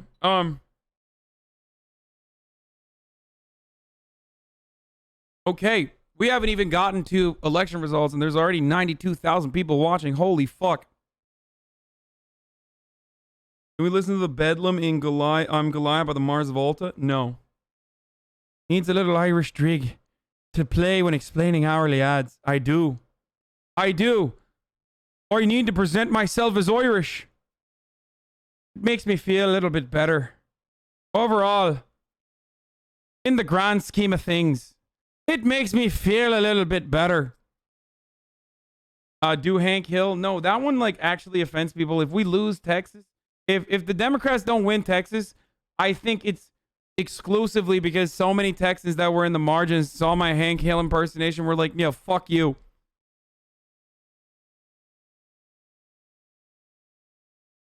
God dang it, Bobby. Is that good? God dang it, Bobby. I'm selling propane and propane accessories. One of these days it's going to work. I did start watching King of the Hill so I can understand. That boy ain't right. You just lost the radical chuds. Kermit went to Texas sounding ass. Everyone keeps saying needs to be more breathy. I don't know how to do it. God dang it, Bobby. Is that breathy for you? Is that breathy enough for you? Anyway, bad. Okay, shut up. Shut up. All right. CNN is so cucked. Maybe the best thing for the country would be for Biden to win and Republicans to keep the Senate by one vote, because then two parties would have come together. Yeah, no, dude. This is why in my world we jail people like Thomas Friedman, okay? This is why I'll never have power, because I would immediately be like, oh, are you a centrist Republican? Jail. Why? No reason. I mean, well, there is reason to throw a lot of the centrist Republicans in jail, specifically war crimes, of course, that they largely contributed to under the Bush administration as they agitated for the Iraq War. But like, I would just do it for fun too, if we're being honest. Nothing more triggering to me than seeing people who are like, seeing people push that narrative of like, you know, we really need to have the other party control the Senate. It's like, yeah, really? Was that so good? Even as minority leader, Mitch McConnell was just like, I'm going to make sure Obama is a one-term president. Like, no. These guys are like absolute fucking freaks, dude.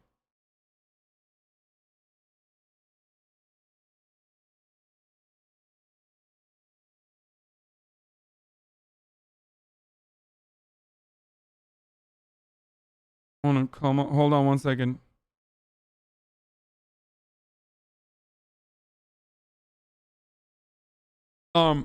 Anyway, Trump sounds so bad.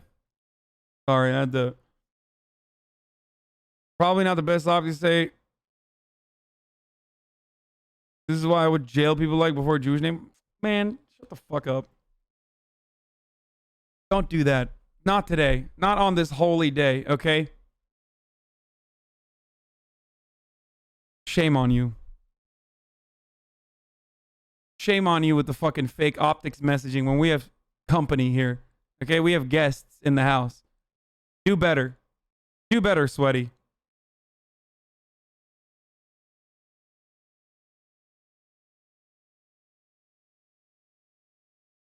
Okay, we're gonna watch the Virginia video in a second. You know what? Or maybe I'll take a little break from looking at these numbers. But Ohio red, West Virginia red as fuck, obviously. Connecticut, Delaware blue, District of Columbia blue, obviously. Maine blue. Maine 2 Trump won by 10 points 2016, but it looks like it's close for Biden. Maine 2, of course, isn't Maine 2 where you get the lobster vote? I think Trump might win Maine 2. Maine's so nice they did it twice. I think he might get that because the big lobster vote, I feel like might help him there. Lobsters can vote? No, lobster fishermen can, especially if they're reactionary small business owners. Maine's so good they did a second one, dude. Why no Maine 2? They said. Well, there you go. From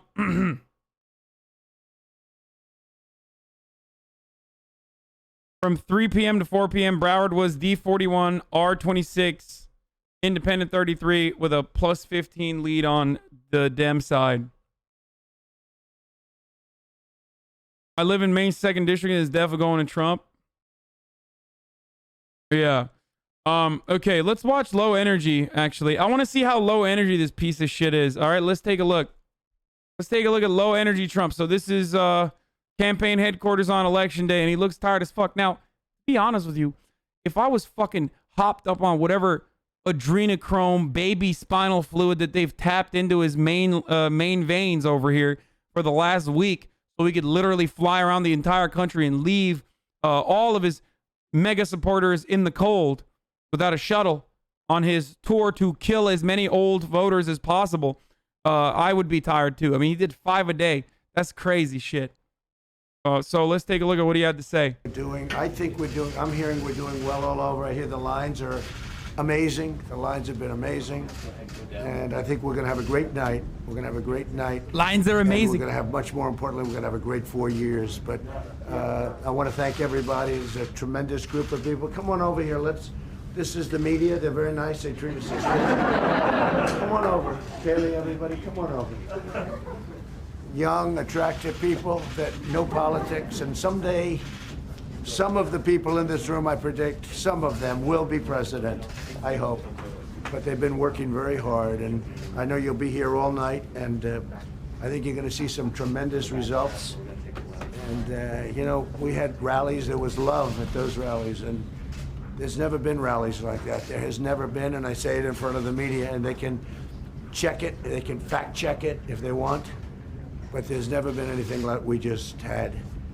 And I think a combination of the debate, maybe the debates, but the debate, certainly the second debate, and the rallies were, it was a good combination, and I think we took off. So it's been really good. I want to just thank everybody in the room. You see these people, we travel with these people. They're extremely nice. And they respect very much what we've done. Actually, I think they do. If you want to know the truth, I think they do. Yeah, please. Bro, this is so fucking... He's like having a hard time keeping his arms in the air even. He just looks like... Oh, this is giving me so much pleasure to watch, dude. I really want him to suffer. I really do. I'm a petty bitch, dude. You can call me Tom Petty, okay? I'm petty white. I'm petty as fuck. I see Sleepy Trump. I laugh. It makes me feel good. It really does. I feel very good. After doing that many rallies, the voice gets a little bit choppy, I think. A little bit. God did not design it for that much, but you know, look, we did a lot of them. We did actually 6 the last day because one finished at 2 in the morning.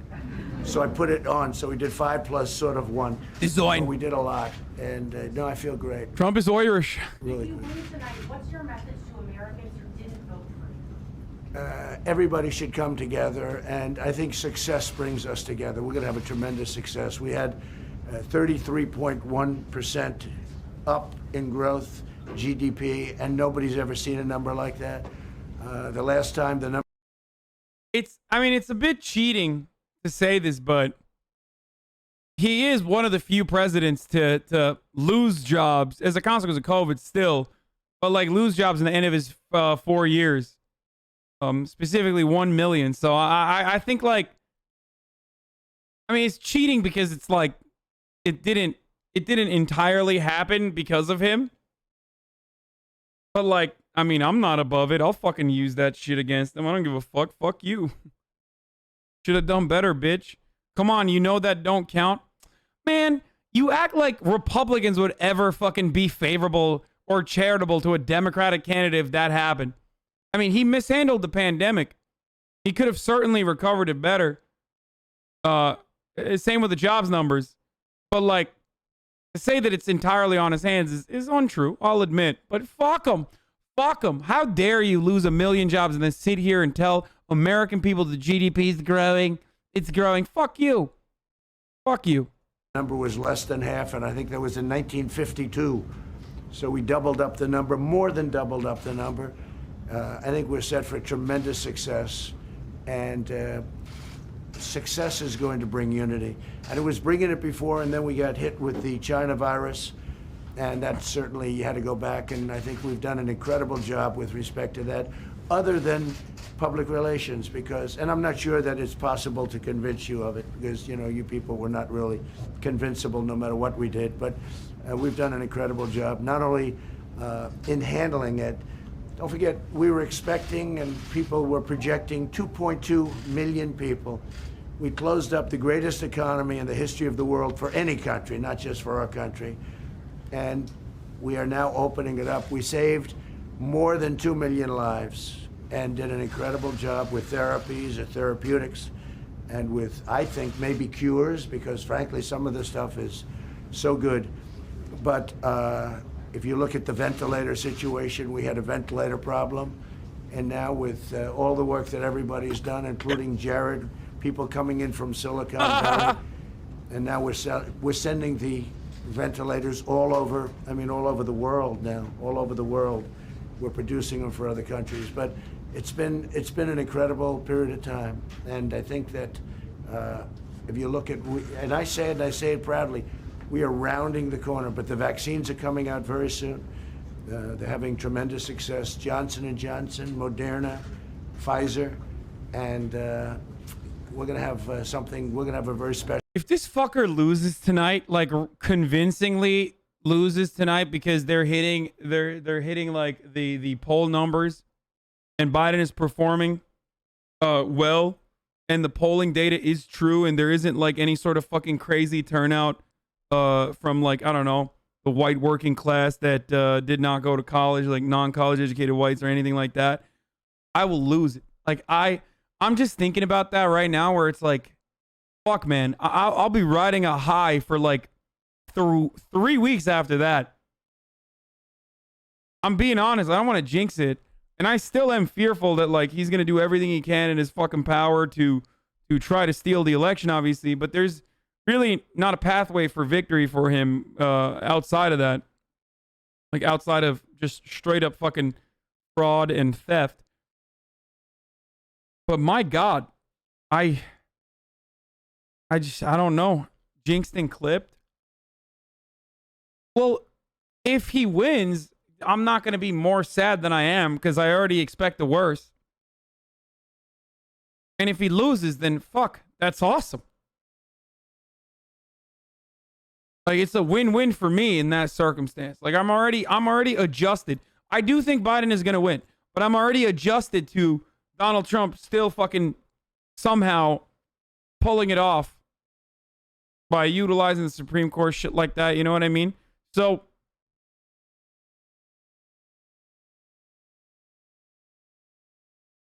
too much hopium, I might OD. Special year. Next year, I think, is going to be more successful than it was last year. We had the best year we've ever had last year, and I think we're going to be right in that category for next year. So that's very successful. Mr. President, have you been an acceptance speech and a concession speech? No, I'm not thinking about concession speech or acceptance speech yet. Hopefully, we'll be only doing one of those two. And you know, winning is easy. Losing is never easy. Not for me, it's not. But I think we have, when you see rallies, the likes of which in the history of this country, probably in the history of the world, nobody's ever seen before. There's a tremendous love going on in this country, and there's really a tremendous unity. There's a tremendous unity. Nobody's ever seen that, where you take an airport, and the airport's not big enough to hold the crowds. Nobody's ever seen a thing like that. And our opposition, as you know, would have a few people sitting in circles, and that's okay. That's not abnormal. That's not abnormal, actually. I mean, that's the way it is. But we would get crowds of 50,000 people, 45,000 people, more. Nobody's ever seen anything like that. So it was an honor. They're great people. These are people that they appreciate what we did. I don't get it. He's not supposed to be giving a concession speech right now. He's like, I won't give a concession speech. I'm not talking about it or thinking about it now. But like, it kind of sounds like he is giving one right now. Kind of weird. Imagine if this ends up in r/age like milk. It doesn't matter. Like, it doesn't matter. I'm done. Like, I already have the worst kind of fucking brain cancer you can have. Okay? I don't believe good things will happen to us ever. I don't even think good things will happen if Biden wins. You can't break me. I'm already broken. Okay? But let me have some fucking fun. And they also remember before I got there and before we all got there. This group has been with me. A lot of them are very young, but they've been with me, many of them, for a long time, right? A long time. And I really came here to thank you all. And then I'm going to say, and get immediately back to work.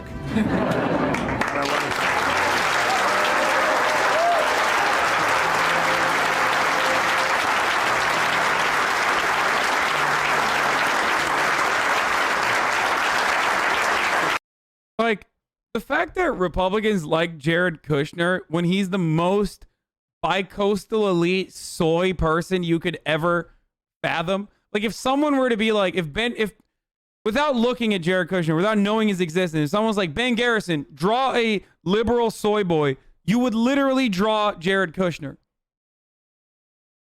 Like, he is the perfect manifestation of like the out of touch bi-coastal elite. Meanwhile, these fucking hogs over in Grand Rapids, Michigan are like, yeah, I fucking love Jared Kushner. He did peace in the Middle East. It's like, dude, what are you saying, dude? It's so obvious that you're blinded by sheer partisan loyalty for a party that does not give a fuck about you historically and certainly still doesn't, by a guy who really does not care, like, at all. Like, he makes fun of you behind your back, okay? Sometimes to your face.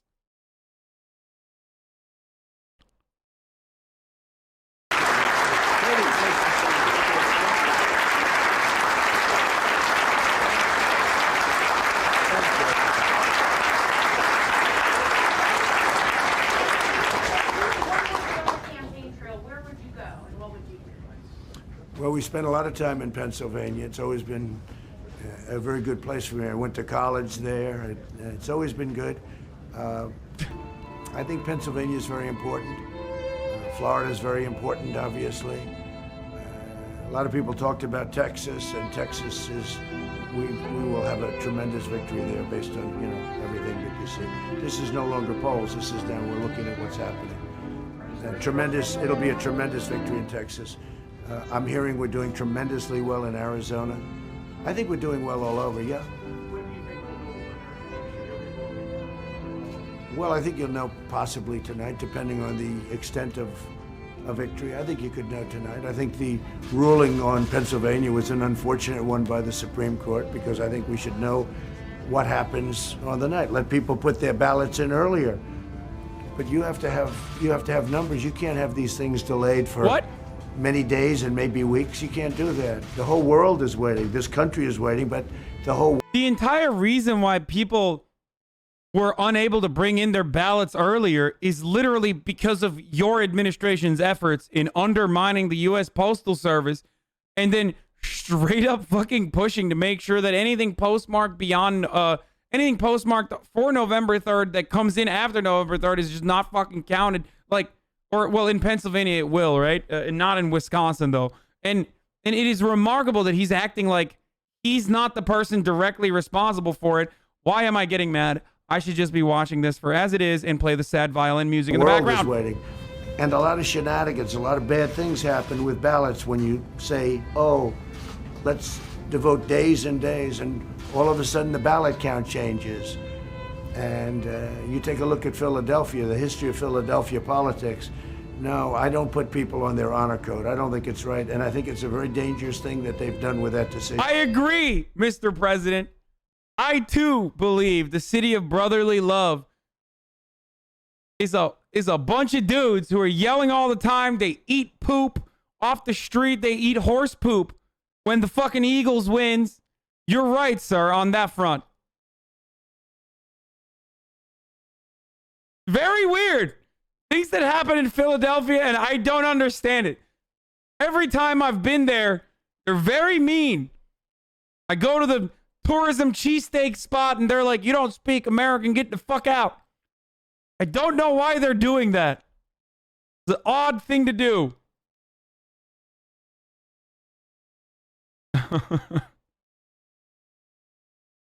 Anyway, let's keep going. And maybe their wisdom will change that decision, or maybe we'll go back and give them a right to change it.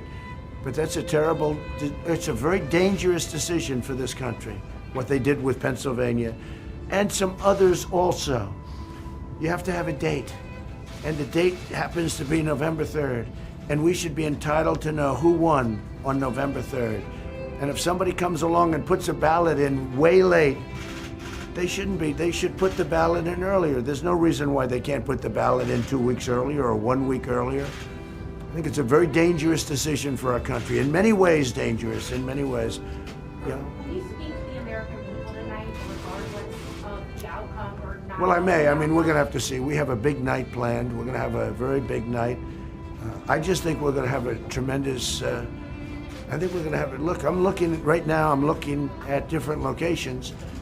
And we're seeing lines of people, and they're wearing a lot of red material, including hats. But no, we're seeing. I mean, you're at your campaign headquarters, dude. What the fuck? Like, that's not an indicator at all. Guys, let me just repeat one thing that I've been saying already, which is, even if, like, it's all red on election day, the numbers that they have to turn out in have to be overwhelmingly Republican, one, which can still happen. But then also on top of that, they need to make up for 100 million people that majority voted for the Democratic Party. So, like, even if you see a sea of red on election day, the results are going to be still very different.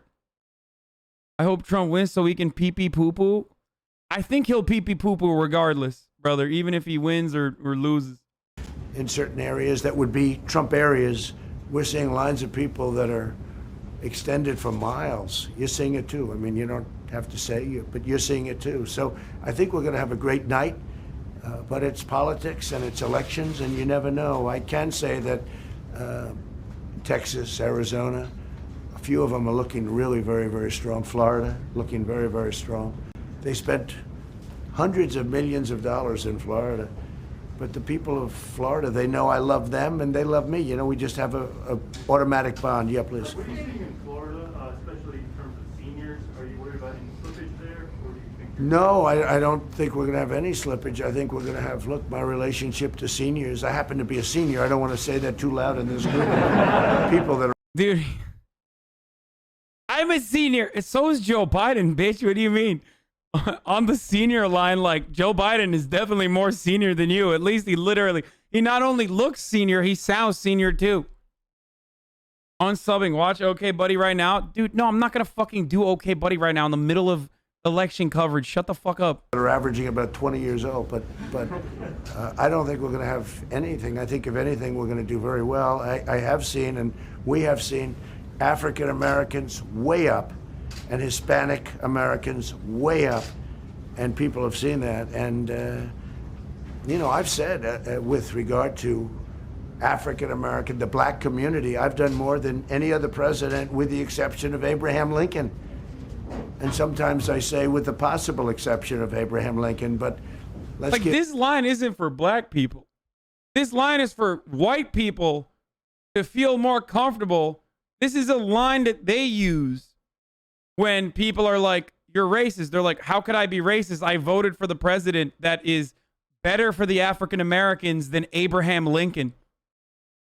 Like, that's not, like, that's an insane line. Like,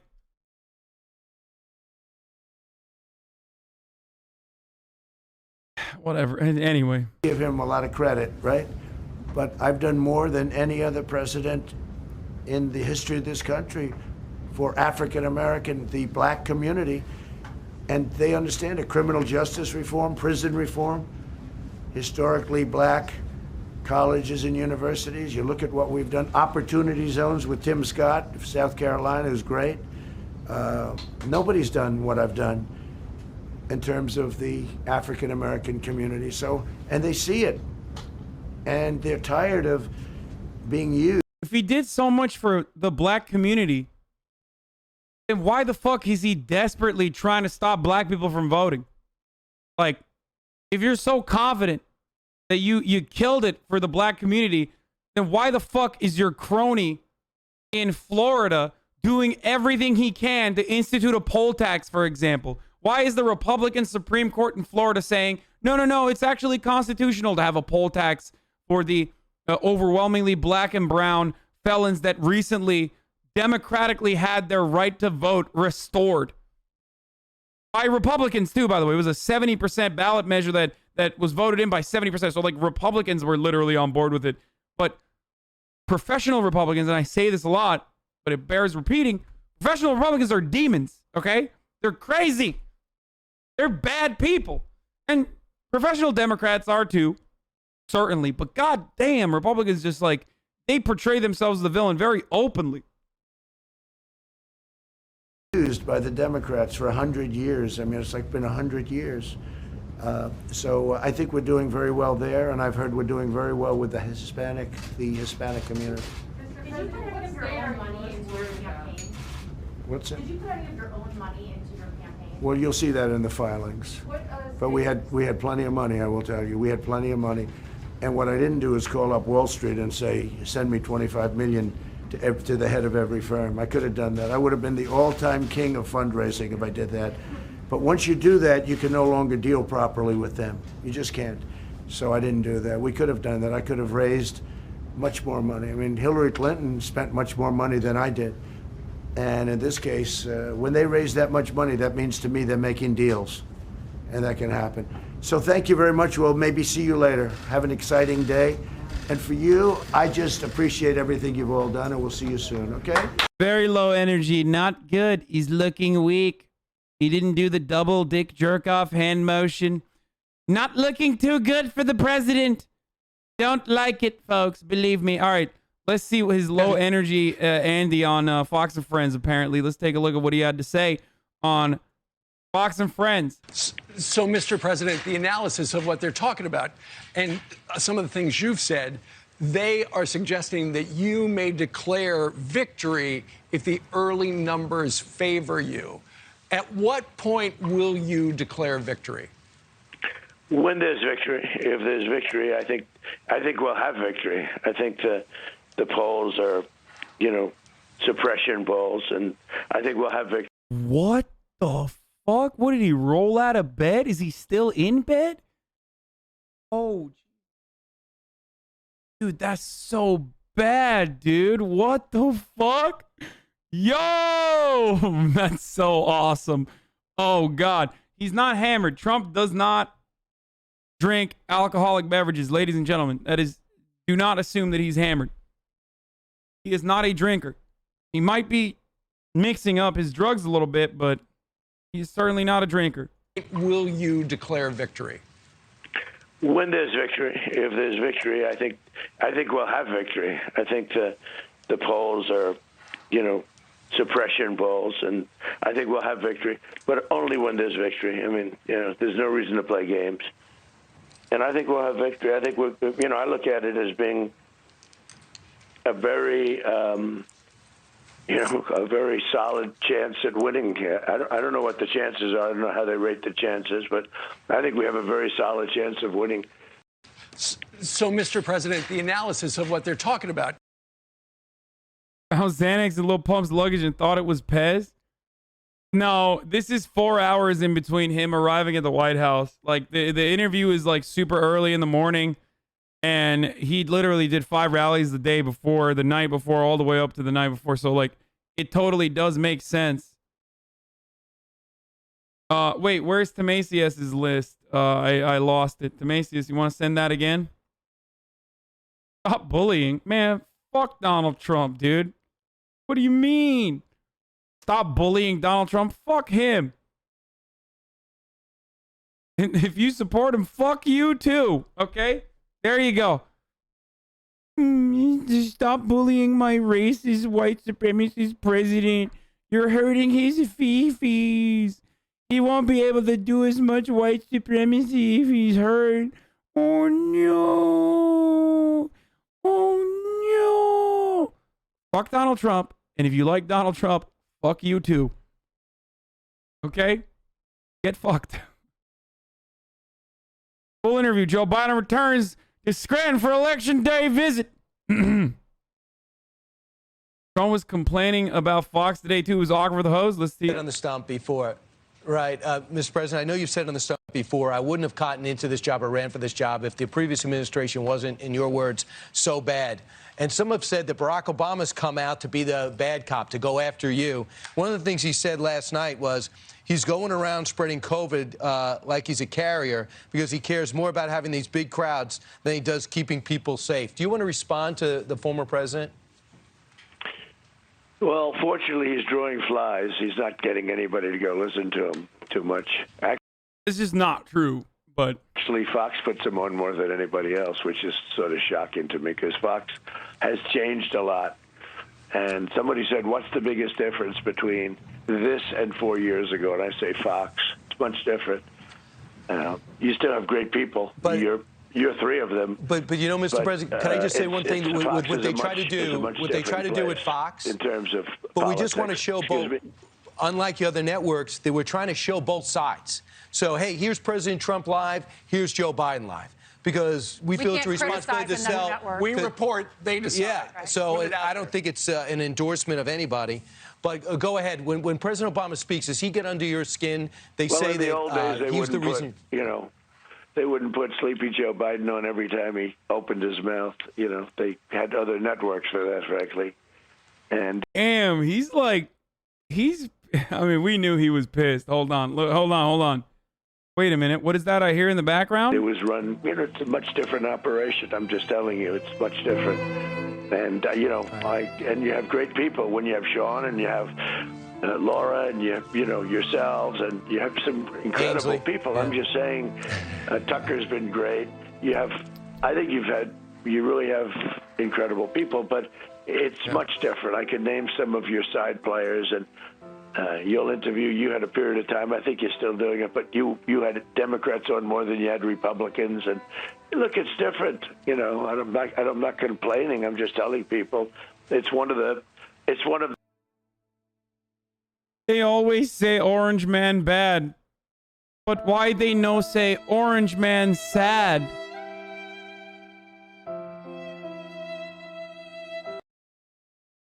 Stole that from the chat.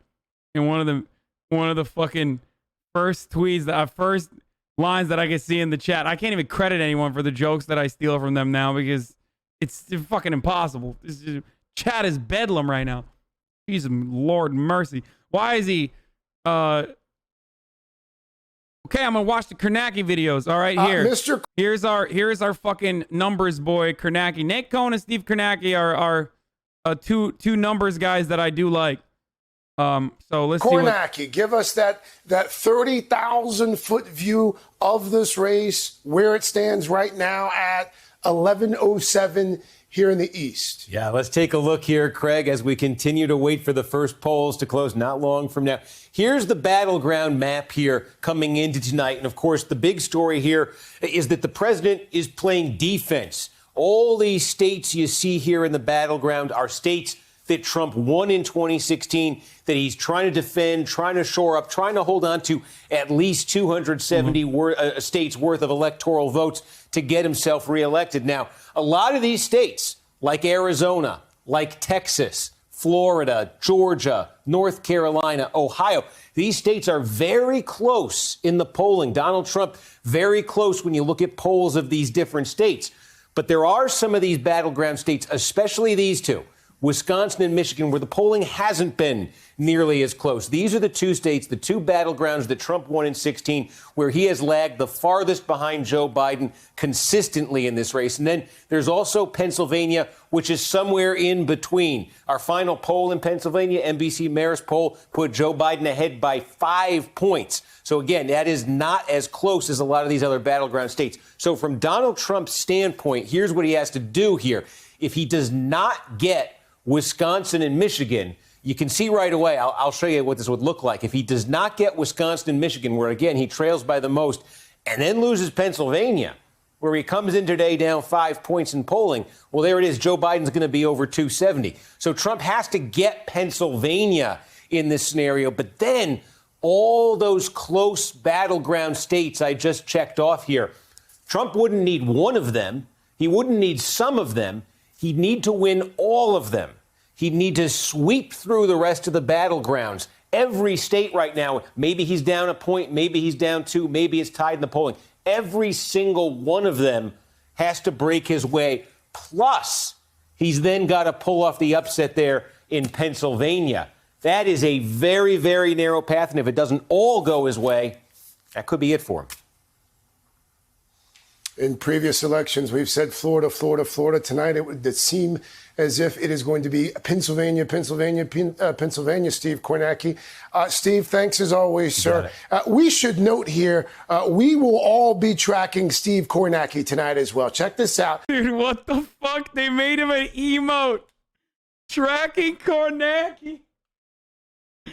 Oh, God, he's such a lovable nerd, dude. Yeah, let's take a look here. I guess the way to do this is sort of the big battleground here. And what Got a little chubby. I mean is we're going to look at it from two perspectives. First, I mean, he packed on the COVID-15. I'm tracking something. First of all, where are the states? Are looking there good. I like it. He's looking a little thick, looking a little happy. Any states where Donald Trump thinks he can flip blue states that Hillary Clinton won in 2016. There are 3 the Trump campaign's been talking about. It's New Hampshire, Minnesota, and Nevada. And you got to say, going into the night, the burden is on Trump to show that he really has a shot in these states as the votes come in, because the polling definitely in New Hampshire, in Minnesota, to a lesser extent in Nevada. The polling, though, has put Biden ahead in all of these states. You know, New Hampshire is the first one of these we're going to get a readout from. We want to see tonight, are there any blue states from 2016 that are not going to be Biden states in 2020? The polling suggests Trump has an uphill fight in all of them. So if those stay blue, if you just for the moment keep those in the Democratic column, Biden starts out where Hillary Clinton finished in 2016. And that leaves a battleground that is filled with states that Donald Trump carried in 2016 and where he's playing defense in 2020, trying to stay at or above 270 electoral votes. And you talked about this at the top. Of all of these battleground states, which two are Donald Trump's poll numbers right now the worst? Where is he facing the biggest and most persistent gaps? It's these 2 states right here. It is Wisconsin and it is Michigan. That is. It really seems like, now this is the jinxies part, so I'm not trying to say anything, but it really does. We'll talk about Wisconsin and Michigan in a little bit, but like it doesn't look, it's not looking too good for Donaldo up there. That's all I'm saying. Continued to the end of this campaign. I don't want to jinx it. Look at the polling averages. Trump faces the biggest gaps right here. That's why you have so much attention on Pennsylvania. So if Donald Trump is not able to pick up a Wisconsin and is not able to pick up a Michigan and is not able to flip any states that Hillary Clinton carried in 2016, now we're looking at this for a battleground. Let's go into the night with that in mind. You mentioned Florida, 7 p.m., most of Florida, not the Panhandle, but the rest of Florida. We're going to start getting election returns from there. You got Florida, you got North Carolina at 7:30. North Carolina, a lot like Florida. Tons of early vote, state that's used to counting, processing, and reporting out quickly early vote. I think we can get a lot of results from North Carolina as well. 7 o'clock is Georgia, although there may be some delays here in getting vote reported out in the core Democratic area, Atlanta, the surrounding area as well. That might be a little bit later reporting. We'll see how that goes with Georgia. Ohio, 7:30, early voting state, mail voting, processing early. We could get a lot from Ohio and Texas. And what this sets up in the first 3 or 4 hours of election night are a series of make or break tests for Donald Trump in states he carried in 2016, states where the polling, as you have been talking about, is very shaky for him. If he's unable to flip any blue states from 2016, and if he's unable to pull off a Hail Mary pass in a Wisconsin or a Michigan, then all 5 of these states, any one of them, would be an elimination contest. Look, if he were to lose Georgia, for instance, under this combination, Biden would be over 270. If Trump were to lose North Carolina in this combination, Biden would go over 270. That would certainly be true if he were to lose Florida. Florida, in fact, would give Biden a little bit of pad. He could even afford losing, for instance, Wisconsin would still be over 270 in that scenario. So these all become elimination contests, essentially, for Donald Trump in those early hours. Now, if he can fight his way through those... How the fuck did the incumbent become an underdog is the real question you must ask yourself. And the answer is everything he did for the past 4 years, but especially the COVID stuff. I mean, this is like an insane calculation to make when you are the incumbent president, like when you're running for re-election. This calculation is completely psychotic. Like, it means you've lost significant ground in territories that you obviously want. Those early hours and win the states we're talking about here. The next big test for Trump, well, 2 big tests come. One is the 2nd congressional district of Nebraska. It is essentially Omaha, metropolitan Omaha. This is an area that Trump won by 3 points in 2016. Remember, they give them out by congressional districts in Nebraska. Democrats have felt very bullish about this district because of the demographics we talk about all the time. The next test then would become Arizona.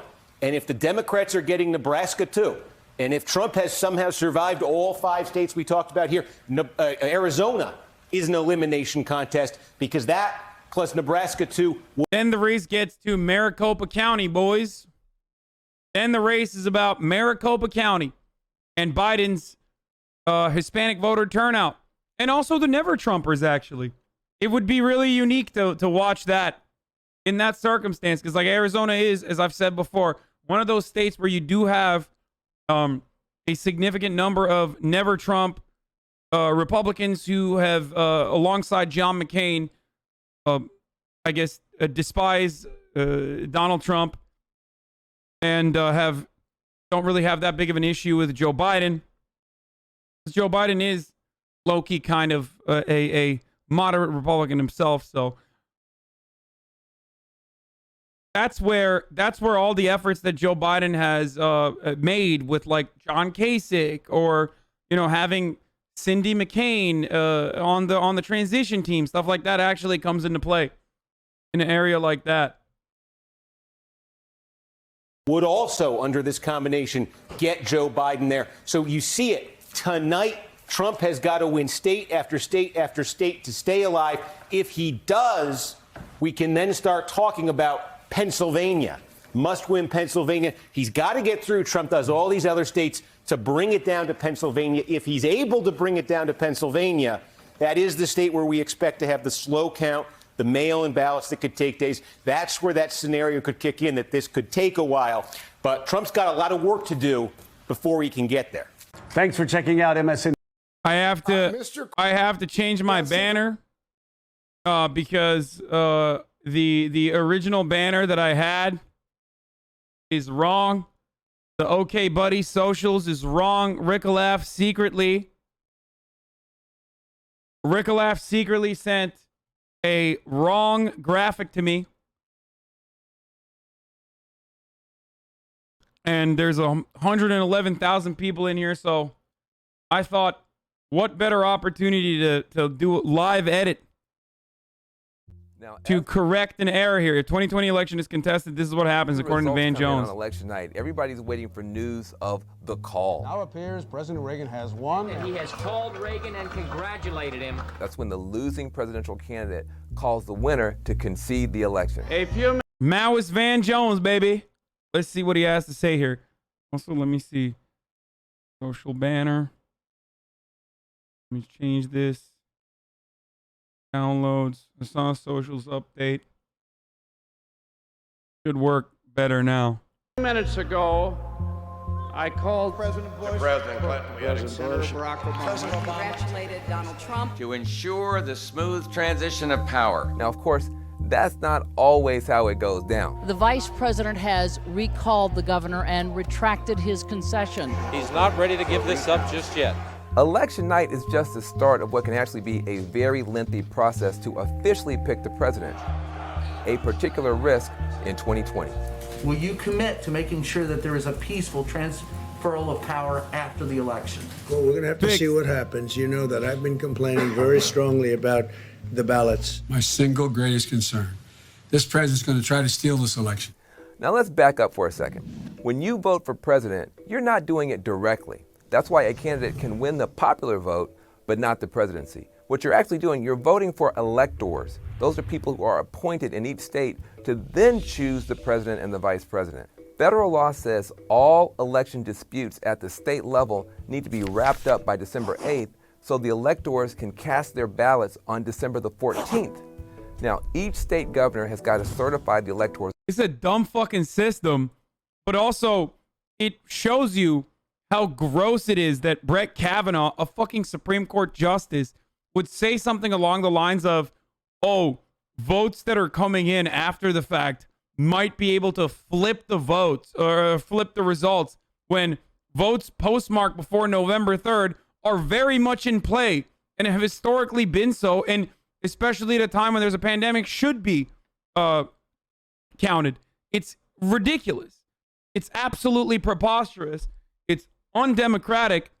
And also, it doesn't matter because, like, votes don't get fucking fully certified until like a month in. California doesn't finish counting votes until like a couple weeks in. So it's ridiculous to be like, oh, the night of, we're going to know what the fucking results are, unless you have that kind of faith in media and that they're going to actually project the accurate results for you, which, you know, at a time when like the media is not necessarily favorable to you, it's kind of idiotic to rely on them, because on the election night, and I'm repeating stuff that I've said a million times over now because there's 100,000 people in here, so there's a lot of new people in here. On election night, the way that the media works is not actual tallied votes. The way the media operates is they cast projections looking at previous performance and looking at exit polling data. Okay? They look at what the district looks like, what the district turnout looks like, compare it to previous years, and that's how they make projections and declare winners. Because oftentimes, unless there's like an insane swing, which does happen, it did happen with Kyrsten Sinema, for example, in Arizona, unless there is some sort of insane fucking turnout or some sort of like a crazy upset in a district, usually you can project who's going to win that state. Okay? Because the percentage of voters that are voting Republican versus voting Democrat have already been accounted for through surveys and through exit polling and adjusted to previous years as well. So that's how they figure out who's going to win. But that doesn't necessarily mean it's the actual results. So people that say that, we need to know the results on November 3rd are stupid. That's never happened. As a matter of fact, the reason why we even have this weird lame duck session where the incumbent president is still the actual president instead of the president-elect before he gets sworn in is literally because this process used to be a very long one. Votes from all around the country had to be carried by buggies and shit, you know what I mean, all the way to, I think, it wasn't DC, I think it was Pennsylvania maybe, I don't know, whatever, it doesn't fucking matter. It just took a while, okay? That's why there is a lame duck session. Also, thank you for the, I don't even know how many gifted subs that was. Trip code. I can't even find the number. 100 tier 1 gift subs by Trip Code. Holy fuck. Thank you, Trip Code. Votes and then send them on to Congress. So the results aren't official until the new Congress counts those ballots on January the 6th. Now, it's usually a straightforward process, but let's say one of the candidates questions the legitimacy of the state's count. The governor could choose not to certify the electors' votes, or, though this is really unlikely, the state legislature could decide to contest the election and send a different count to Congress, meaning Congress could end up with no results or with competing results from the same state. Now, that's a violation of federal law, so Congress would no longer have to honor that state's electors at all. Now, the House and the Senate can then decide which result is valid or throw out the votes from that state altogether. Now, I know you think I'm crazy, but this actually happened. It was 1876, shortly after the Civil War. Samuel Tilden won the popular vote, but there were 19 electoral votes in dispute. Congress had to step in and broker a compromise. Rutherford Hayes was eventually named president in exchange for the end of Reconstruction and the withdrawal of federal troops from the South. Here's where things get even more interesting. If a candidate still doesn't have a majority of electoral votes by the end of this process, the 12th Amendment says the House of Representatives decides who will be president, and each state delegation gets one vote. The Senate picks a vice president. No matter what happens, somebody has got to take the oath of office on January 20th. So help me God. If both the president and the vice president are still undecided, the Speaker of the House temporarily gets that job. We're going to go in. Jesus Christ, that was loud. Sorry about the ear. With the campaigning over, Republicans and Democrats gear up for legal battles ahead. As soon as that election's over, we're going in with our lawyers. We're in for a huge legal battle over this election. And, you know, the joke is Yes, the House of Representatives decide who's president, and the state delegates, the House of Representatives, or the state delegates would decide who's president, and state delegates heavily favor Republicans. The Supreme Court is adopting the local election officials' prayer, please don't let it be close. Election law and national security experts that are looking at these myriad what-if scenarios start out with an election night illusion. They call it the red mirage. That is because Republican voters and Trump supporters may be more likely to vote on election day than take advantage. Wait, did Trip Code gift another 100? Or was that before I went to pee? What the fuck, dude? You guys gotta chill, dude. You're going crazy over here. No, it was before I peed. Okay, I already called it out. Never mind. Of the mail ballot or absentee ballot Thank you, option Trip that's Code. out there, that it might appear on election night, or at least as early returns are being considered, that Donald Trump is ahead or even has won. I think it's a terrible thing when ballots can be collected after an election. I think it's a terrible thing when people or states are allowed to tabulate ballots for a long period of time after the election is over. The Republicans and the Democrats have lawyers who have been following these issues, who have been bringing these challenges. The Supreme Court is sort of every day, it seems, gets a new application from a lower court's decision. I think it's a terrible decision by the Supreme Court. A terrible Thank you, decision. Avelina. There's a vast network of people out For there the 100 that are gifted concentrating subs. not Holy only shit. on the mechanics of voting, but then later will go into action when they see issues like long lines at the polling places, whether some votes were counted and others were not. One of the possible scenarios is that you see the president declaring victory based on the early returns of ballots cast only on election day. He would declare victory and then would sow doubt about the results that accrued later as mail ballots were counted, continuing to insist, as he has and as his vice president and attorney general has, that mail ballots are associated with fraud, and thus the later votes are not legitimate and will be contested. That could set up the political argument and framework for an extended legal and political debate, one that could take us. Let me tell you guys something about additional hurdles that Republicans put in front of people in an effort to create legitimate reasons, well, illegitimate, but like create any reason whatsoever to purge votes.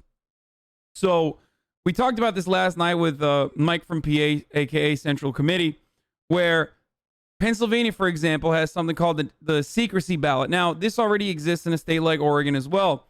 However, the difference between Pennsylvania and Oregon is that the secrecy ballot, or a naked ballot, which is supposed to protect the person who's casting a vote by mail and their identity, which is like an additional thing that you put your ballot into, that is usually not mandatory, but it's you know, something you can use if you want to protect your identity when people are counting your vote, right? You don't want the poll person to know who you are and who you voted for. Now, that's already idiotic because most of these are sorted through the machines anyway, so it literally doesn't matter. But in Pennsylvania, they put that in and made it mandatory so that if you forgot to, for example, place your mail in the secrecy envelope when you were sending it out, then your vote won't be cast. Like, your vote won't be counted. That's done on purpose. That is just one other form of purging a vote.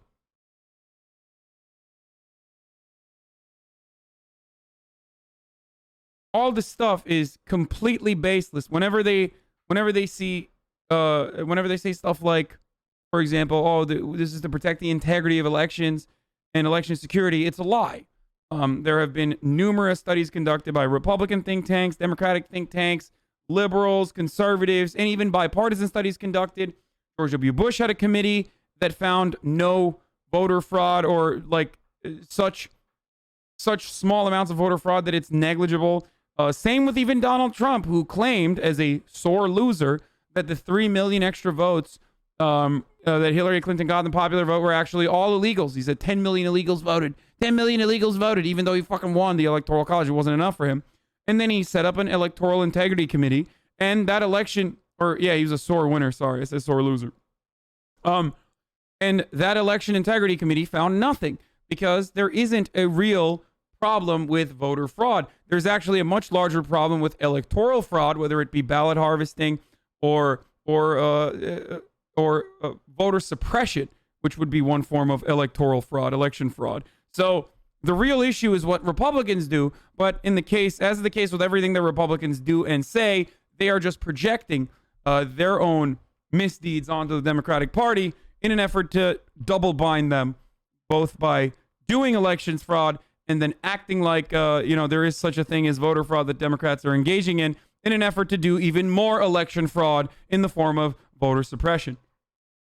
Not only through November, into December, but even into January. The rest of the world is waiting to find out, and I think there's great danger to it, and I think a lot of fraud and misuse can take place. It seems like the Supreme Court is going to be right in the middle of this election, no matter whether it wants to be or not. In a close race, all of this becomes magnified and becomes much more litigious.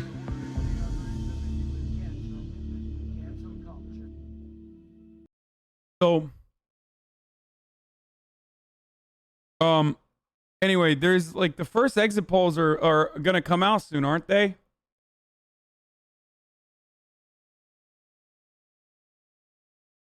It's only 2, but let's see. At least 2.5 million people in Pennsylvania voted by mail, but there were hiccups. You should put an EST clock on stream for us foreigners to keep up with time.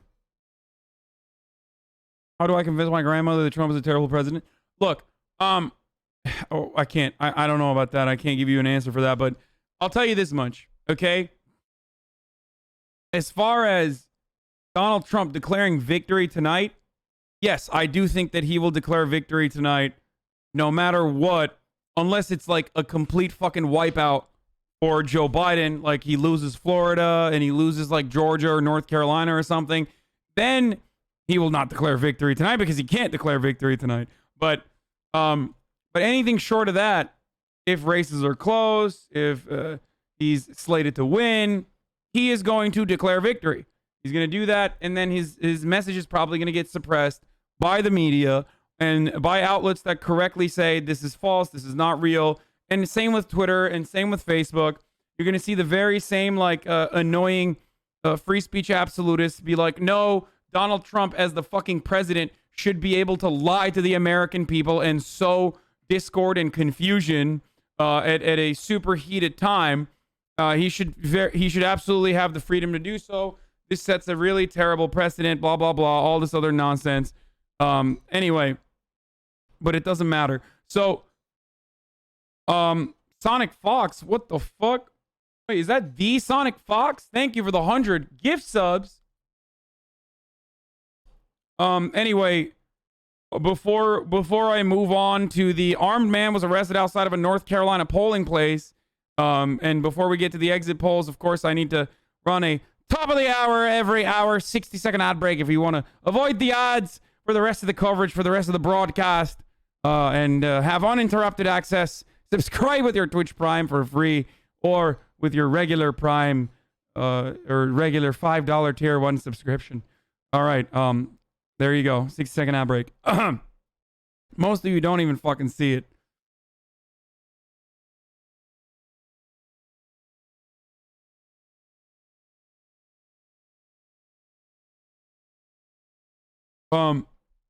Anyway, Trump files emergency brief of the Nevada Supreme Court to toss out Democratic mail-in votes.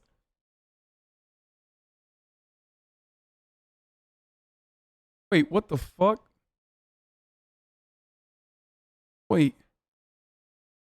Oh my God. The Trump campaign plus the Nevada GOP have filed an emergency motion asking the Nevada Supreme Court to halt the processing of some mail-in ballots in Clark County. They're pursuing an appeal regarding increasing observer access and the system used to check signatures. Now, what did I tell you? This is why signature check is oftentimes, this is why signature check is used with selective enforcement. A bunch of silly bitches over here trying to purge as many votes as they possibly can. What? Exit poll what? Okay. The 7 p.m. Eastern exit polls are closing in Georgia, Indiana, Kentucky, South Carolina, Vermont, and Virginia in 1 hour and 59 minutes. Okay? In 2 hours, the first exit polls are closing. Someone debated me. I don't know why you said exit polls are closing now. Which exit polls? Or I don't know what exit polls are coming out now.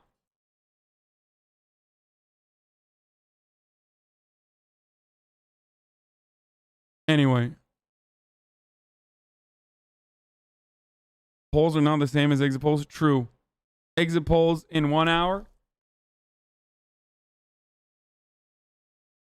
In 1 hour, it's Indiana, Kentucky. There's nothing now. Exit polls isn't closing polls. Yeah, I understand that. Oh, they're out? Never mind. Okay, I was wrong. Isatis, thank you for the...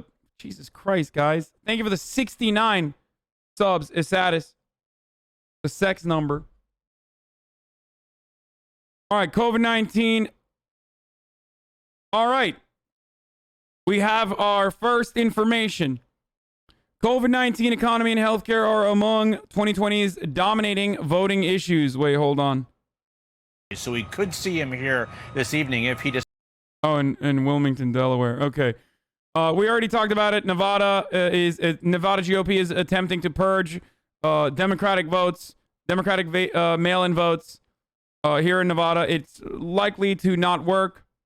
It's probably not going to work. I'm not going to watch a lot of CNN today unless it's like already available on YouTube or something. Okay, I'm not going to be like tuning too much into CNN. Probably maybe a little bit of MSNBC, maybe a little bit of CNN. you know, just a little bit of this, a little bit of that. But for the most part, we're going to look at live coverage from numerous different outlets. Okay. For example, President NBC. Trump can hold those Sunbelt states, and he holds Ohio. Then he has a path to 270 electoral votes, where he only needs one of Michigan, Wisconsin, and Pennsylvania, and obviously they think that's Pennsylvania. But there are a lot of dominoes that are going to have to fall his way. Well, we're also going to, of course, be looking at Fox News, which is now communist, according to Donald Trump. And the reason why we're going to be looking at Fox News, of course, is to figure out what the liberals over there, the lipdards over there at Fox News are saying. We might even take a look at, the real news network, OAN, news network for American patriots, goddammit.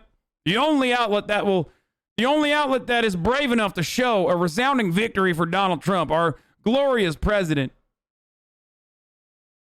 Our glorious president. Okay. North Carolina. She will join us shortly, but let me start down in Miami. Ellison. Okay, fuck this. Fuck their analysis. Let's take a look. So, the issues that are motivating 2020 voters. Share of Biden voters and Trump voters who said the following issues were very important in deciding whom to vote for.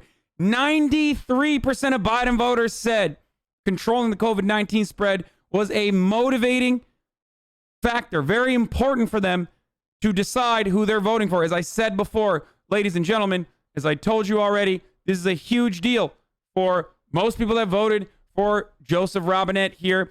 59% of Trump supporters said they like his COVID-19 spread control. It's kind of weird.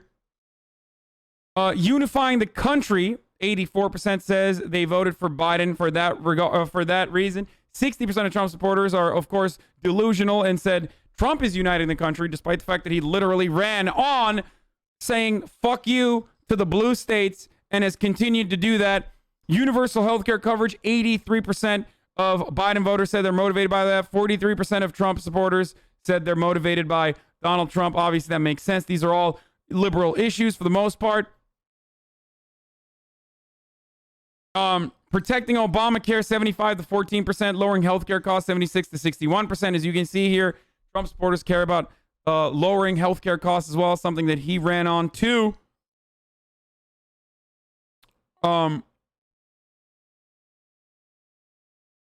Building a border wall, 7% to 52%. Now, this is really important to me. Protecting U.S. from terrorism, 83%. Psychos. Economic recovery, 80% say they voted for Trump because of that. 75% said they're voting for Biden because of that. Now, the economy is obviously a strong suit for Donald Trump, or has been historically, even in the beginning of the COVID crisis, when the original stimulus packages, specifically the $600 in additional unemployment, was one of the greatest stimulus packages in comparison to even the Western world. And that was a huge amount of money that really helped both in the recovery element and really helped the working class, specifically all 40 to 60 million, the ones out of all the 40 to 60 million people that were unemployed as a consequence of COVID. Then, of course, that money dried up, and it's remarkable that Mitch McConnell left Donald Trump to rot in that way by not offering a second stimulus package. It was really ridiculous. It was one of those moments where I could not understand. This is Donald Trump's own administration, his own treasury.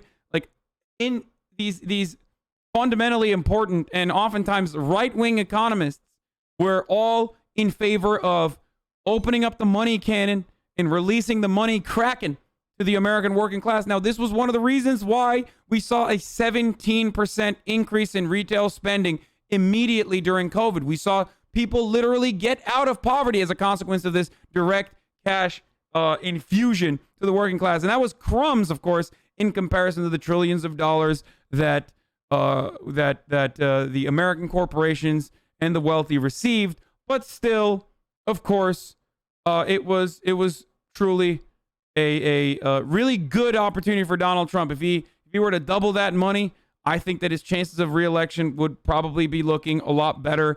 But Mitch McConnell totally fucked him over. Can you guys please stop adding AOC? Even if she is in here, which she most likely is not, when you add AOC, you literally would get her to run away. Don't make me block the mention of AOC in the chat. Please stop being children. Holy fucking shit. Okay?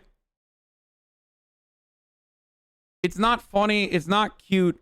Stop. Also, you give me hope that she's in here watching when we know she isn't. So please stop.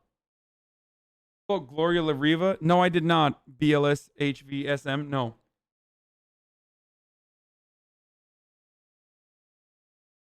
The irony here that I want to point to, protecting U.S. from terrorism. The irony here is that under Donald Trump, domestic terror incidents only grew. Of course, that is if you consider domestic terrorists to be white. If you consider white people to be capable of doing domestic terrorism. For Republicans, that's just other patriotic Republican voters. But, you know, as far as domestic terror goes, it's ironic that so many Republicans care about it. It's their most significant driver. And yet Donald Trump's administration has purposely stopped, misdirected, or redirected funds away from looking into white supremacist domestic terror. It is truly remarkable to me that this is something they clearly act like they care about when they don't. Anyway, let's see what's going on here with some of the exit. Are they going to give us analysis over this or what? We heard that there had been long lines all day long here in Cuyahoga County in the suburbs outside of Cleveland, and that turned out to be true. I'll show you a little bit of what's going on here. You've actually got two lines of people voting. You've got all the people who are waiting in person to go inside, and then you've got these people waiting. Okay, CNN exit polls. Most important issue for your vote is the economy. Racial inequality at 21%, surprising. Coronavirus is at 18%. U.S. efforts to contain the coronavirus are going well, according to 48% of Americans. Remarkable how stupid the entire electorate is. Ladies and gentlemen, it is truly yet another example of how profoundly stupid we are as a nation to assume that we are doing well with the coronavirus spread when we are one of the top 10 nations on the fucking planet in regards to deaths per capita as a consequence of coronavirus. It's pretty wild to me that half the fucking people, nearly half the people that are voting, have said that our efforts to contain the coronavirus is going well.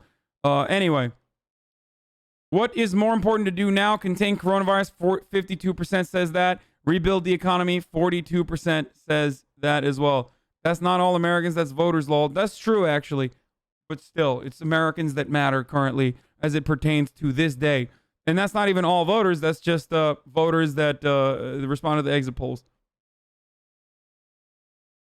Remember, exit polls are overwhelmingly Trump supporters answering. Oh, that's true. That is a really good take. That's a really, really good take. So obviously, there are going to be more Trump voters voting today, as most of the Democrat voters have voted by mail or voted early. So these exit poll numbers could be a little wonky.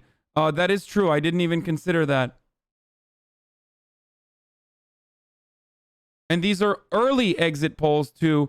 So that's probably like more conservative leaning exit polls or exit poll results. So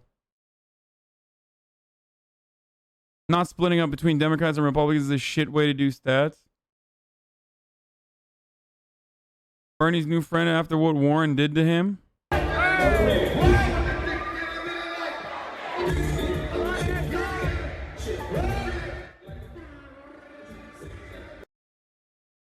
I do remember.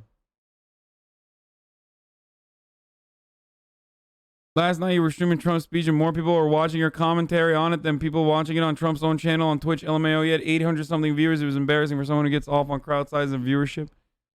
Yeah, I mean, that makes sense, of course.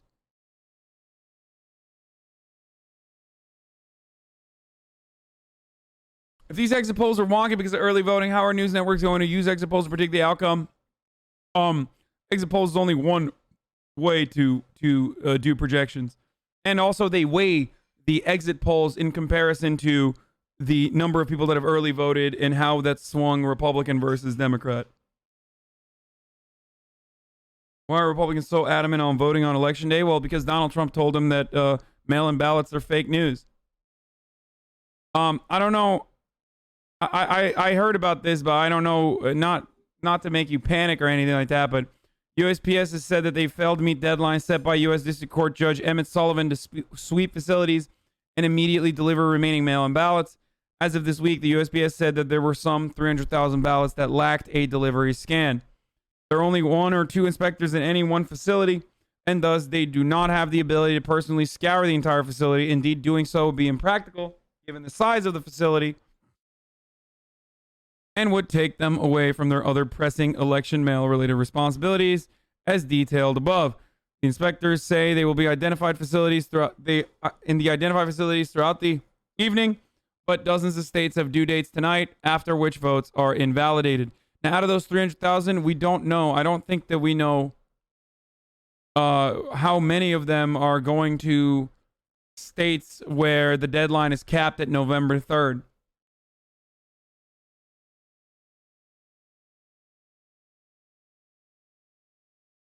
If this was any other country, there would have been a coup by now.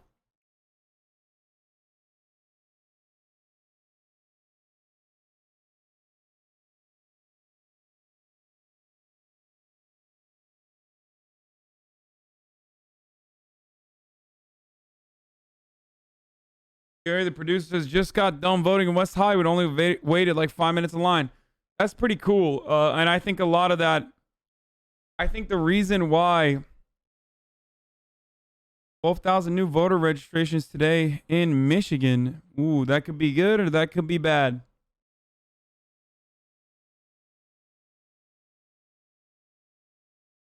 Yeah, it's really easy to vote. It's really easy to vote in California, honestly. It's really cool. It is remarkable. I mean, look, in previous elections in California, I've waited a long time before, but this mail-in ballot stuff with like early access, easy drop-off locations, it really, truly changed the game a little bit.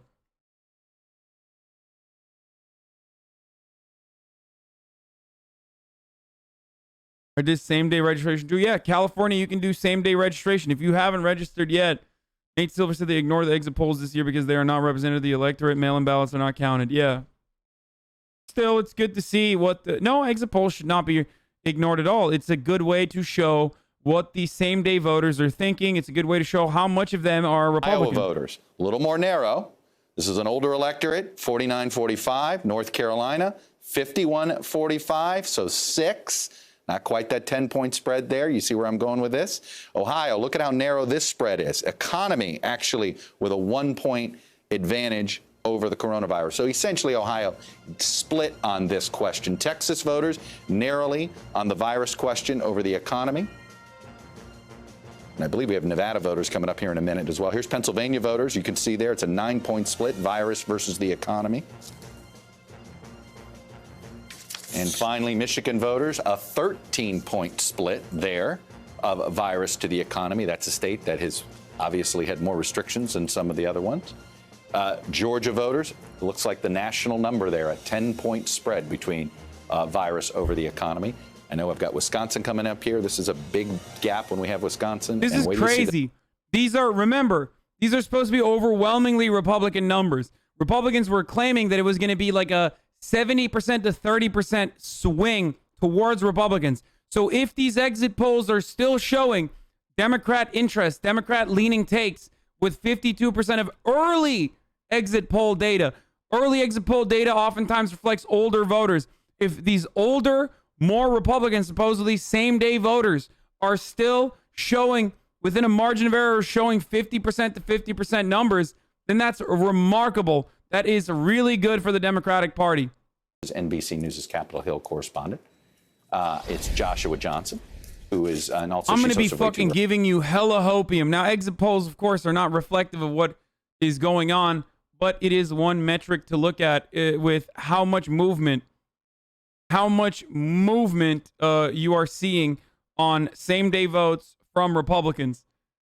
Here's the ABC one as well. Let's turn that on too. It is surreal down here, Terry, and you've been down here to see all of these buildings boarded up for blocks. Oh, this is outside of White House, right? Certainly authorities are prepared. We see police keeping a watchful eye on the margins. Pretty low profile so far, but we heard the mayor just today say they will not tolerate violence. A lot of the demonstrators down here say they plan to get out of here once darkness sets in. It's just starting to fall now, so we'll see. But Terry, you hit it there. I have been so impressed today at the peaceful demonstrations, the peaceful voting that's taken place so far today. This election has really gone off without a hitch, despite all the warnings, all the pandemic preparations. This is quite a scene here on this election eve, Terry. You know, Devin, I think you're absolutely right. The news may be that as far as bad news, there's not much at this point. Touch wood. Thanks very much, Devin. Well, every election marks a historic moment for our country, doesn't it? But this one in particular, it's going to mark many firsts in U.S. history. So joining me now to discuss this, ABC News Deputy Political Director Mary Alice Parks is back, along with ABC News contributor Elsie Granderson. Welcome to you both. And Elsie, well, actually, let me go to Mary Alice first. And let's just focus right now on the Democratic ticket and the place that Kamala Harris has taken on. First time we've got a female vice presidential candidate who's first black American and first South Asian American, plus the two oldest presidential candidates we've ever had. But the significance of Kamala Harris, just in general, and then do you think she helped Biden? Look, it's an unbelievably historic moment. We've never had a woman probably this close to being vice president, and women are paying attention. You know, for the last few years, the Republicans have just struggled to keep women on their side of the aisle. The polling is... Oh, this is so lame. Shut up. Stuff's is unimportant. Give me exit polls. Joe Biden has said on the campaign trail, we can't reopen the economy until we get coronavirus under control. And what is dominating people's lives? Two things. First, the virus. And second, so many of them have lost their jobs or their livelihoods. And it would make sense, I think, if, you know, if these percentages wound up lining up with what we actually see in the vote totals as they come in. Now, you know, you have... I'm sorry, I just get triggered by Sarah Palin erasure, okay? Seeing a lot of questions about exit polls. They do include people who voted early, not just people who voted on election day in person. Wait, really? I thought Nate Silver said that they didn't include need to be careful people who with voted early. That Nevada number, though, I think you're absolutely right to underscore that. I mean, that's a place where, you know, the president's team has talked about, and Republicans have talked about, the president's, or I think actually perhaps I should frame it as Joe Biden's weakness with Hispanic voters. And obviously, the services industry in Las Vegas just absolutely decimated by this. There's not a lot of safety net there. And, you know, obviously they're really struggling to come back. Sorry, Chuck, go ahead. There's no way they fucking accounted for, like, there's no way they adjusted correctly to 100 million random fucking people that may or may not have voted early in their phone conversations off of, like, because that's the only way you can account. That's the only way you can, like, factor in people who voted early. You call them and you try to figure out if they voted early or not. There's no way to weigh that proportionally. I'm sorry. I don't believe that this is reliable shit regardless. I don't.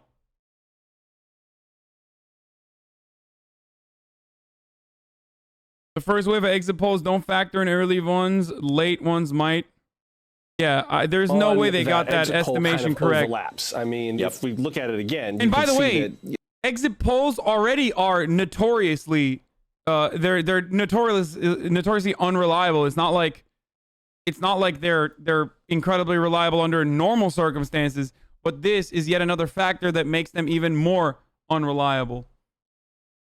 But still good to see conversations for many Americans. These are early exit polls. Been about getting the country back open, getting businesses open, getting things back to normal, and that's in parts of the country across the political spectrum, as opposed to a referendum on the president's leadership. I think a lot of what we're going to see today is kind of the way that you articulate what the last 4 years have been about as a referendum on President Trump? Is coronavirus about his leadership in a crisis, or is it about his ability to keep the economy growing? Is the aftermath of George Floyd's death about legacy racial inequality, or is it about the ability of America to have a nation of law and order? And depending on how you view it in different parts of the country, you might see the same issue articulated in any of the wedges of that pie chart you just showed. All right, I'm going to sneak in a break, but before I do, I'm going to give everybody, I've got a cool toy here. I've got this national number here, most important issue. Now watch, I'm going to start cruising through the battleground states here so you can see, and then I'll sneak in a break right after it. But you can see here, I'm going to go Arizona, economy's at 32, and it's the pandemic that is second, not racial inequality. Next state, Florida, economy at 35, pandemic is second. Racial inequality third. Next state is Iowa. Economy 1 at 33. Pandemic at 20. Healthcare third. Racial inequality down to 11 there. You go to North Carolina. Economy. Racial inequality is second. I think you can see a pattern here that we'll talk about in a minute. Ohio. Economy a little higher at 38. Racial inequality comes at second. Then the pandemic. We go through here. Pennsylvania. Economy at 38. Pandemic at 21, racial inequality at 15. Georgia, economy 36, racial inequality second, 22. Coronavirus pandemic 14. We'll keep going here. And Michigan, economy 38, pandemic 19, then racial inequality at 16. And Wisconsin, economy 32, pandemic 21, racial inequality 14. And we'll go one more here. Nevada, economy 36, pandemic 20, racial inequality 16. And that ends it there. So there you go. I leave you with that. Coming up, we'll have more exit polls, and we're going to check in with both the Trump and Biden campaigns. Much more on this election night coverage straight ahead on NBC News Now.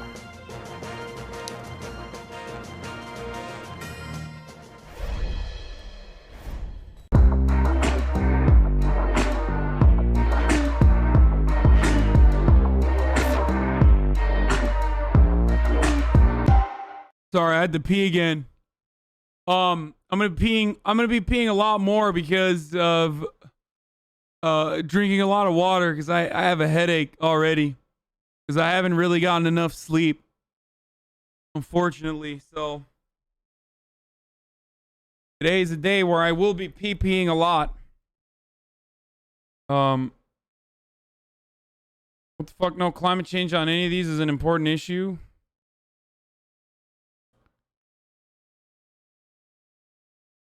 GOP plus a 1.8% on turnout by party registration so far in Florida. We'll probably get up to 2 by the end of the night, though the pace of GOP gains is really slowed down. Florida's 4:40 p.m. update shows Republicans leading by nearly 200,000 votes. This includes all mail and in-person and early. The missing election day votes from DeSoto, Hardy, Jefferson, Monroe, Seminole, and Union. Only a 2 p.m. update from Miami-Dade. So Miami-Dade is slower to count.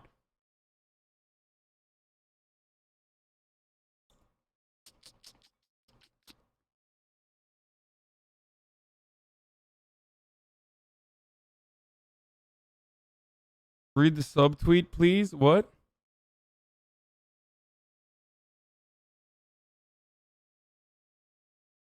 It's voter turnout by party.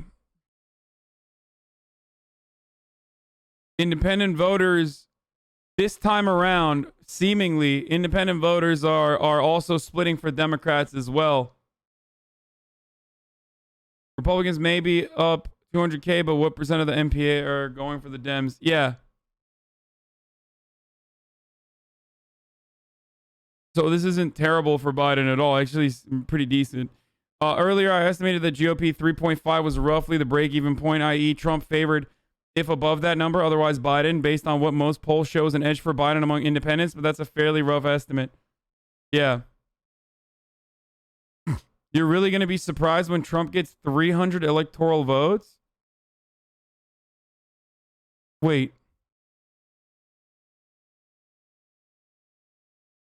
I mean, yeah, I would be very surprised. GOP plus 1.8% on turnout by party registration so far. Will get up to 2 by the end of the night. in the pace. Yeah. What do you guys want me to reread? I understand. No, don't ask me to fucking put Google Doc surveys, brother. What are you doing? Like, I can't fucking stop spamming stop spamming random surveys in the chat.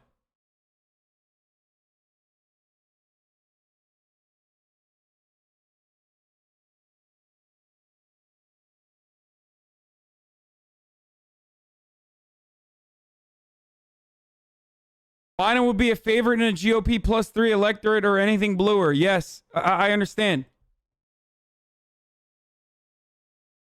Okay, we are gonna go back to the original document that we were looking at with like a couple other places. Specifically, I think we left it off and like, well, did we look at Michigan yet? No, we did not look at Michigan. Polls are closing at 8 p.m. in Michigan. Trump won by like a very tiny margin, but he did actually win overall, and he was slated to lose by, I think, 5 points. It looked like Clinton was supposed to win by 5 points. Now, Joe Biden's lead in the state of Michigan is currently higher in the polling average. In the state of Michigan, it's currently higher than the prior year's polling error. So even if you factor in a 5% swing or a 6% 6-point swing, Joe Biden still ends up etching out a victory in Michigan. It was a huge upset for Donald Trump.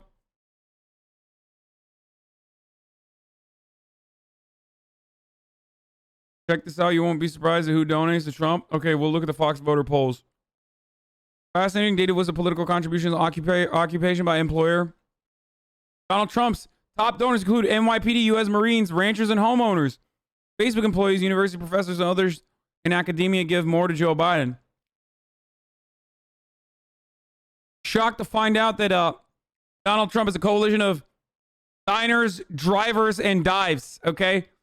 Small business owners, jet ski dealership owners, and of course, the police. Is that surprising to you? No, I tell you all the time, cops are overwhelmingly Republican. People that always are shocked whenever I tell them, cops, like the law enforcement community, is overwhelmingly Republican. Like insane numbers. I think it was like 72% of cops voted for Mitt Romney over Obama. And 84% of cops said that they wanted to vote for Donald Trump over Hillary Clinton in 2016, according to a Police Magazine survey. Okay, a Police Magazine study. Disabled or on disability donated overwhelmingly for Trump. What the fuck? Oh, that's not surprising to me at all. I rarely ever talk about that, but there's a lot of poor people that are on disability in like the fucking Appalachia, however you say it, that like are insanely red. Yeah. Disability doesn't mean that like disability can mean that you're getting like workers' comp. You're on disability for on the job. Ableist fuck? Wait, what? How is that ableist?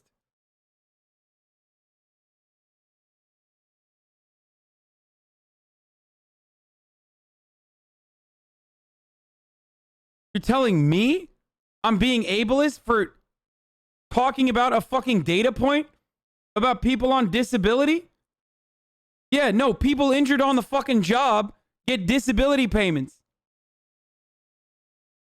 I'm sorry that the data point is doing ableism to you, sweaty. What the fuck is wrong with you? God damn. Oh, I'm gonna get baited so hard today.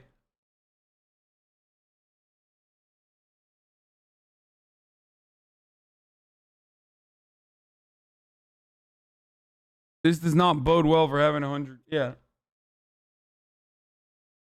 Low-key sounded like a joke when you said, oh, I'm not surprised. No, I'm not surprised because there's hella fucking people that are on disability from an on-the-job issue or something like that that absolutely are fucking super hard right-wingers.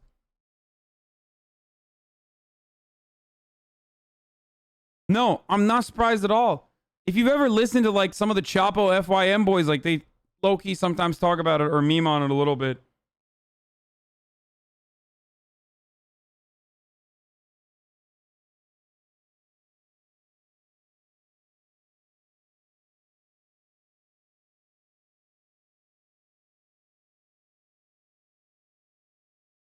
What is it? Over 25% of early voters are first-time, Latino early voters are first-time voters? Yeah, no shit. Bro, the Latino population wasn't even fucking...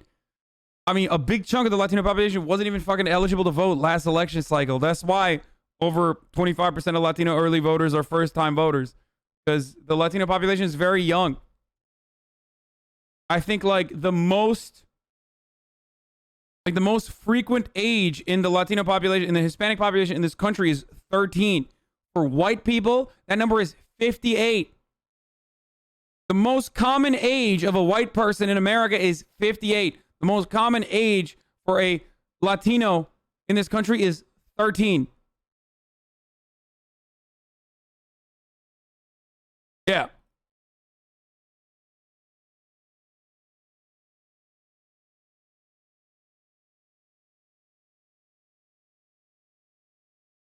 I am Papega. Can you please give brief? How is it going between Trump and Biden so far? We don't have any information so far.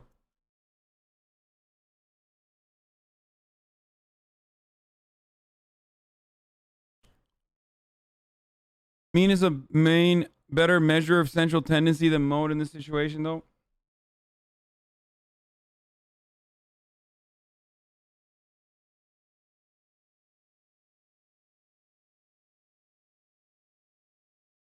Hold on one second. Anyway, let's keep going. Oh, we were looking at the Fox News voter poll. So, changing to a government-run healthcare plan strongly favor. What the fuck? What are they getting trolled, dude? Somewhat favor. What? Supreme Court, leave as is, 71%. That actually makes sense. That's overwhelming support for Roe v. Wade is normal. That is consistent with the rest of the, with other polling. Even this is consistent with other polling. To be fair, these are regular polls. Just because it's fucking Fox News, don't let that fool you into thinking that they're fake polls. Fox News has like a, what is it, like a A- rated polling. So they have decent polls. It's the analysis that comes along with the polling that is a hard F. Anyway, U.S. gun laws should be more strict, 55%. Oh, that's funny. What should happen to illegal immigrants? Pathway to citizenship, 72%. Deportation, 28%. Again, guys, all of these numbers may come as a surprise to you if you're unfamiliar with this data. This data is... If you don't watch me every day, then you're surprised by this data.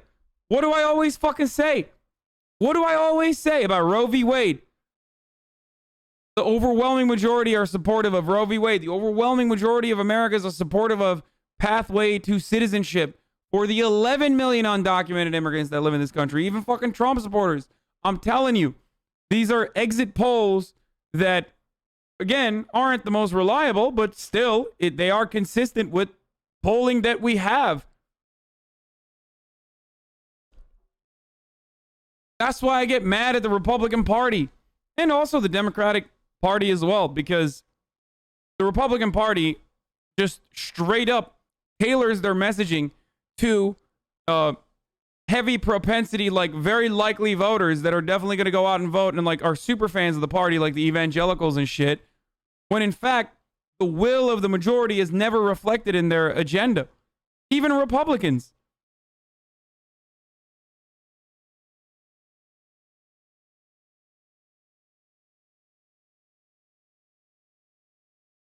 So yeah, not surprising at all. How concerned about the effects of climate change? Very, 46%, somewhat. Increasing government spending in green and renewable energy. Strongly favor, somewhat favor. Donald Trump's approach to Russia, too tough, not tough enough. About right. What? So fucking weird that like Americans one way or the other have this like opinion over Russia. Role of the government should do more, does too much. 60-40. That's actually really, that's a cause for hope that 60% of Americans think that the government should be a little bit bigger.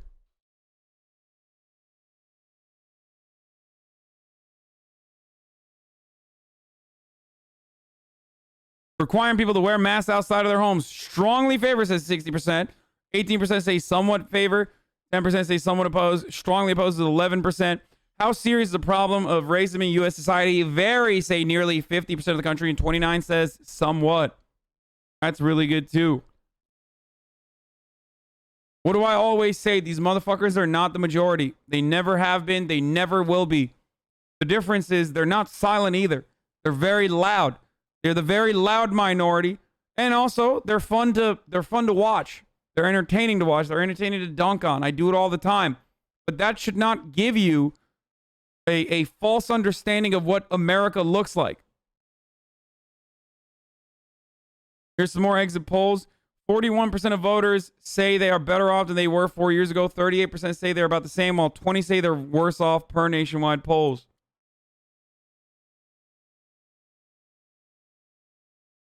Please read donos? No. The green... Okay, I'm reading it. In line to vote in St. Louis County, Missouri, we were at 62% turnout at 1 p.m. It's wild. Hasan, call me a motherfucker idiot for my second month. Kiagiri, you are a motherfucker idiot.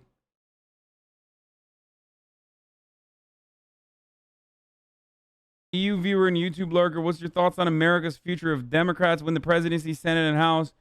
What do you think their first point of action will be? Immediately restoring, like immediately protecting DACA and probably setting up a pathway to citizenship for DACA recipients. Is probably one of the first things that they'll do. Like amnesty for undocumented immigrants, and definitely DACA. Don't fucking cap me. I'm being serious. It's definitely what's going to happen. You're being crazy and delusional if you think it's not. It is insanely popular. They're running on it. If they didn't do that, that would be psychotic. Even Democrats aren't that fucking psychotic.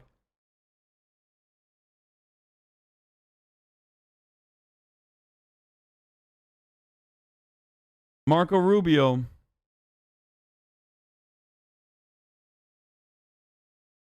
In 2016, Republicans ended with a 0.6% turnout advantage in Florida. Just wait until you see what it is this time. A resistance mom in more ways than one. Twitter for iPad. Wait, does he think a blue wave is going to occur in Florida or something? Like, what's he trying to say? Kind of weird. What a weird self-own.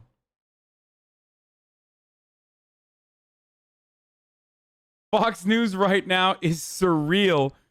Fox News, voter analysis, opinion of the Republican Party. 43% favorable, 54% unfavorable. I mean, I'm surprised that they even allowed that to show on. I mean, I guess it's on commercial break, but still wild that they would let that run on top of a Fox News chyron. An Arlingtonian shows President Trump a finger as his motorcade makes his way back to the White House after a stop at their campaign headquarters in Rosslyn. About sums up the coming VA results. Yeah, for sure. What is this?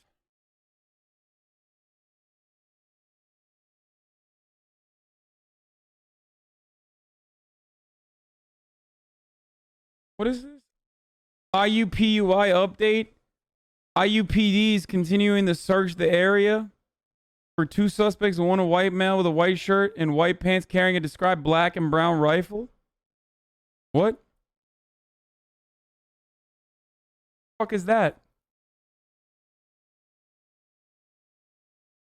Okay.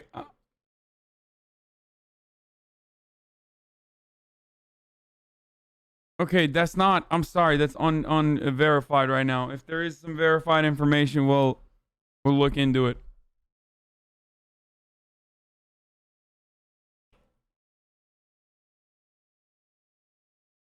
Kaio Gamer Wow says, how can I have a formal conversation with you and prove that Trump is good. Friend, you can't. I'm afraid you can't. Unless you want to keep spamming your idiotic takes in the chat, in which case, if they're stupid enough, I'll probably see it. And respond to it in the sea of comments that are coming in. This is inaccurate. He's stupid. A lot of swap D from R because DC Straz, if you take those people and assign them properly, it's 2.2 to 2.3 in reality.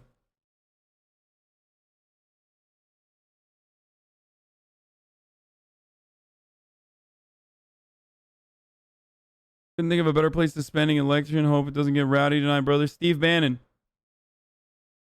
The president is going to set up tonight between 10 and 11 o'clock, right before the 11 o'clock news. He's going to claim victory. He's going to claim victory. He's going to set the ground rules. He's going to set the parameters.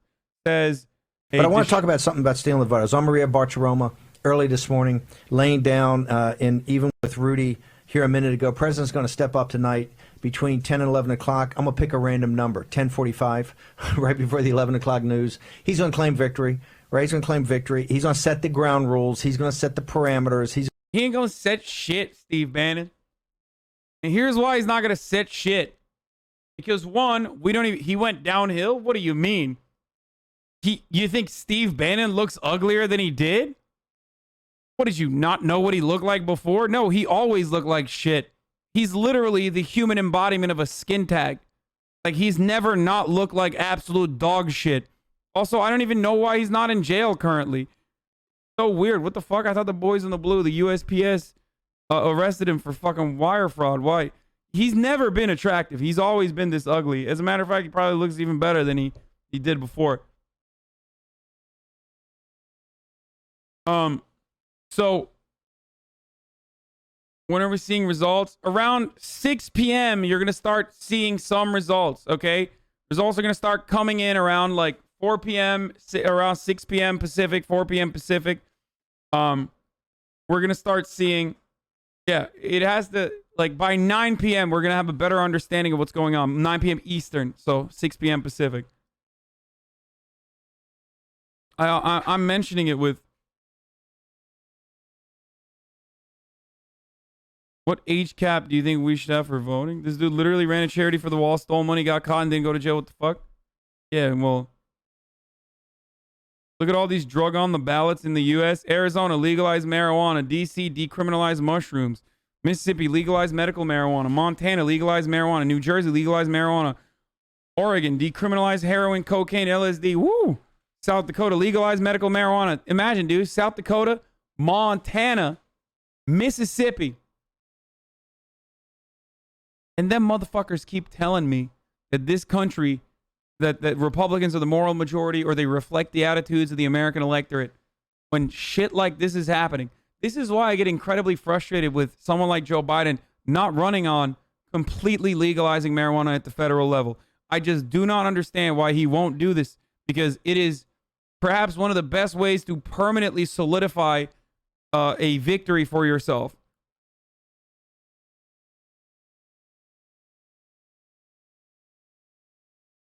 It's literally like marijuana legalization is like basically, marijuana legalization is basically just like win the presidency for free card. Works so well for Bernie. Who cares? Are we talking about Bernie Sanders? Like, what the fuck do you mean? Why are you comparing the primaries to the general?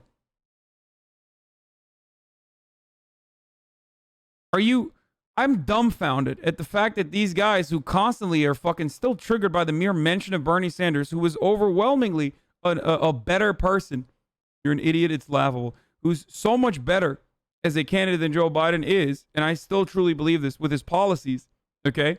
With the policies that he advocated for, that will actually be better for America. Okay. It is remarkable to me that these people who are just butthurt about the existence of someone who people want to vote for rather than a Democrat that they're forced to vote for, which is what the neoliberals are conditioned into thinking. They're so triggered by someone like Bernie Sanders that like they still are trying to beat down on the guy who has tried his very best to get both Hillary Clinton and Joe Biden elected this time around. So shut the fuck up. He's done more than you little shit. But even then, these guys are so oblivious to like polling and so oblivious to the reality that like marijuana legalization at the federal level is a remarkably popular program. So even, you know, means tested Andes and even like focus group tested messaging prone Democrats should recognize that fact.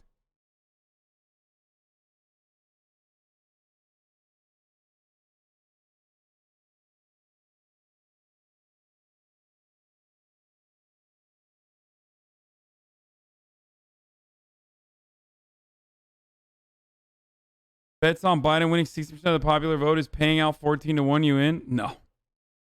I'm not a gambling man, brother. He's going to set the narrative about no games, right? We're going to, you know, we got to count these things. We're going to count the certifiable ones, not the uncertifiable ones. Okay, we're going to set the ground rules. He's going to set the engine, the narrative engine about not stealing this election. Yeah, it's not going to work. I don't think the media is going to help him at all. They hate him. They despise him. This is not like George W. Bush versus Al Gore. Like, there are battle lines that have been clearly drawn. And I do not believe that the media is going to do favors to the Trump campaign by following like Fox News's lead. Even if Fox News decides to run with Donald Trump won on election night.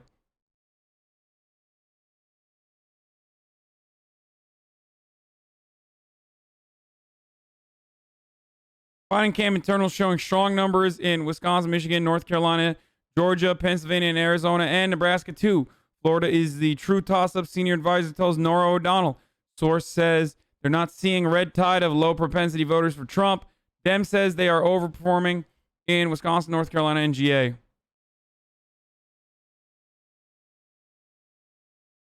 Are you planning to invite Asita for today's coverage? Yes. Do you see Biden campaign forfeiting in case tonight's polls look bad? What? No, I didn't see that because it's not real.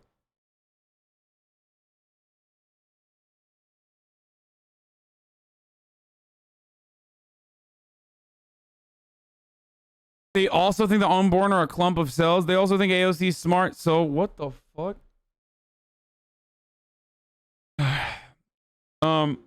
It's not in the bag if Georgia goes blue, but it makes it's.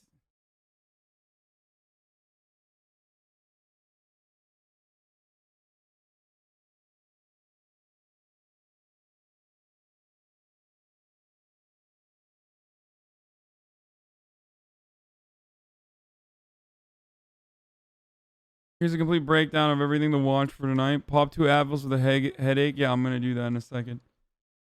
All right, let's see what Chuck Todd is saying. Not everybody thinks that the United States Senate is always seated in the overhead shot in the Senate chamber. And I always think this is kind of a silly thing. But check out what we could do. We could put our Senate seats into the map of the United States of America. Anyway, Look at that. I just wanted to show off my toy. I don't know how much more tonight I'm going to be able to do that. But in all seriousness, Casey Hunt, where are Republicans now when it comes to the Senate? Do they think they still have a shot at holding this majority, and where does it go through? Yeah, I mean, I do think that they still think they have a shot, but, you know, that could change pretty quickly depending on what we learn here in the early hours of the evening. I think there's still a sense that it's likely we won't know who controls the Senate and that it's going to take longer to figure that out, even than it will to call the presidential race. But, you know, that kind of goes the same way as the questions about whether we're going to see, is there really still a possibility for a landslide that results in an early call in the presidential race? If there is, so goes likely the Senate. So there's a couple categories here, Chuck, as people are thinking about this. The first, of course, is swing states, purple states, places that are currently held by Republicans. They're on defense. This is Colorado, which Republicans think's gone. Right. Arizona, likely the same. That's Martha McSally. North Carolina with Tom Tillis, probably the most critical one of these. And Maine, which is, of course, the Susan Collins seat. That's got some dynamics that are unique to Susan Collins, but it's possible possible she's going to be swamped by the national dynamics, even though she may have been one who would have been able to hang on. But that Tillis race is likely where we're going to see control of the Senate. It's really new information coming in from Florida currently. GOP now has a 200,000 lead in direct party line votes. Democrats are at 4 million. GOP has a 200,000 plus lead there. And the no party affiliation is at 2 million. Total is at 11 million votes almost. Guys, that doesn't mean anything. 200,000 is like you're forgetting this number is significant. The breakdown of how many independents or no party affiliations actually went to Democrats is significant there. Needs to factor in registered party members who may vote for the other party. Yeah, there's like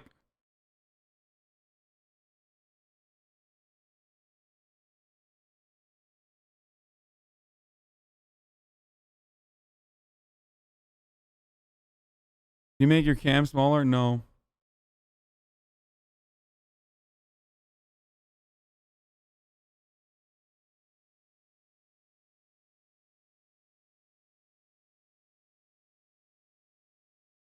Both could end up in runoffs. One may not.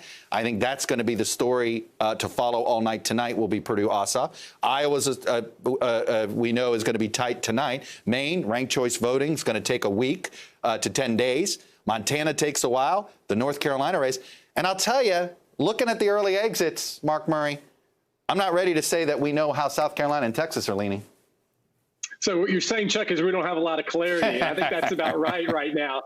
And look, Chuck, I do think if we are looking for some type of clarity, the states that you and Casey just mentioned, North Carolina and Iowa, at least have the potential to give us fast results. And of course, if they're close races that kind of go into recount, then yeah, we're not going to know for a while. But there's a possibility that we know who ends up winning North Carolina and Iowa. And to me, those have always been the true kind of test, like the tipping point for control on this kind of map. And so, you know, that's kind of what I'm looking at. But Chuck, one other point here too is our friends at the Cook Political Report often note these races always go one way. Yep. And of course, I do think in 2016 it was kind of a half and half. But normally, the close races typically break one way in the election cycles that you and I have been doing this for a while. And I would expect that trend to continue. And so how the political winds are blowing right now, we don't know at this hour or so. Yep. But we might have a better idea 4 hours from now. And more importantly, we know presidential vote and Senate vote go together. So the battleground states, Arizona, Georgia, got to keep that in mind, Iowa, North Carolina, and Texas. Keep that in mind. The presidential number and the Senate number are likely to be aligned. Casey Hunt and Mark Murray, let's get started. We got about 9, 12, 10, 11, 12 hours. I'm looking forward to it. Thank you all for being with us this hour, but we're just getting started. I promise.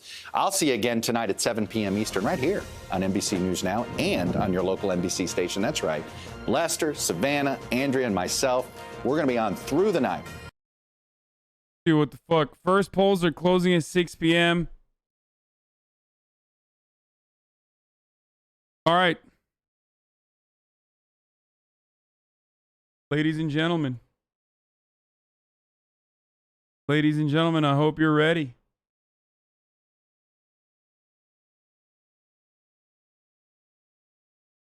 Streamlabs, we love you, Hasan. Get out and vote, everybody. Streamlabs with a $100 dono. Thanks, Streamlabs. First polls are closing in 4 minutes.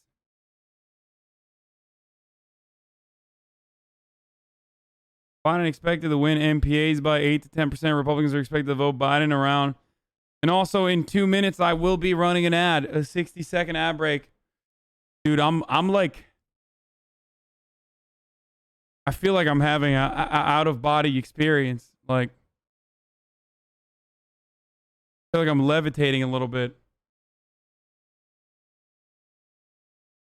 You know what I'm saying? I'm feeling something. Mention is a contract to many new people. Yes. Top of the hour, every hour, there's a 60-second ad break. Oh, also, I found out, ladies and gentlemen, devastating news for all of you. well, not all of you at all, actually. Most of you don't give a shit, understandably. But I have some bad news, breaking news. For those of you who are just tuning in, actually, you know what? I'm gonna mention the breaking news in the ad break. If you want to avoid the ad break, subscribe. Breaking news, devastating news. My PlayStation from Best Buy.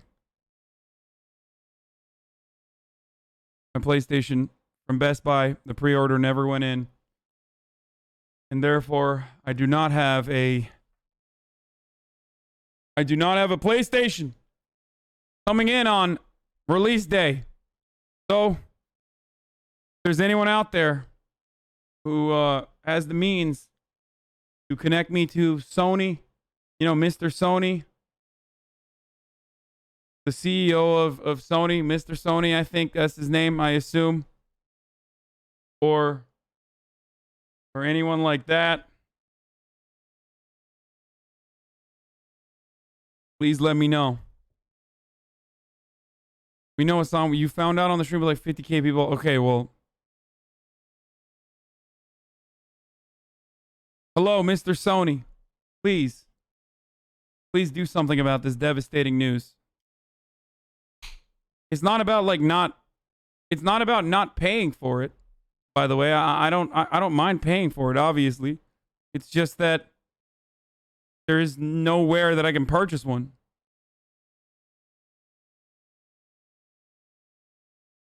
What is the highest view count you've ever gotten? I think 130,000. We'll probably hit that number soon. Tweet it out now. You have 125 retweets in the chat. Yeah, go retweet this.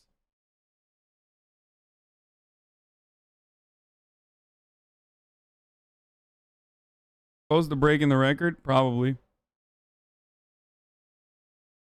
All right, Associated Press says New Hampshire has started updating. Let's take a look. Let's take a look at that. Let's take a look at that, ladies and gentlemen. Right.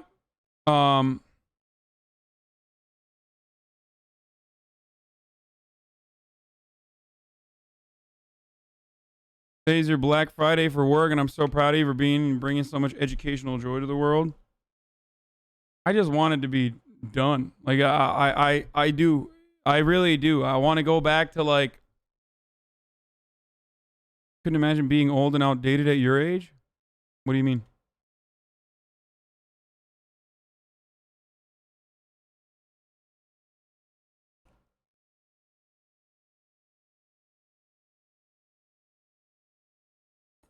Update on Florida by the Trump camp. Trump campaign manager Bill Stipend says they're very much expect a victory in Florida tonight.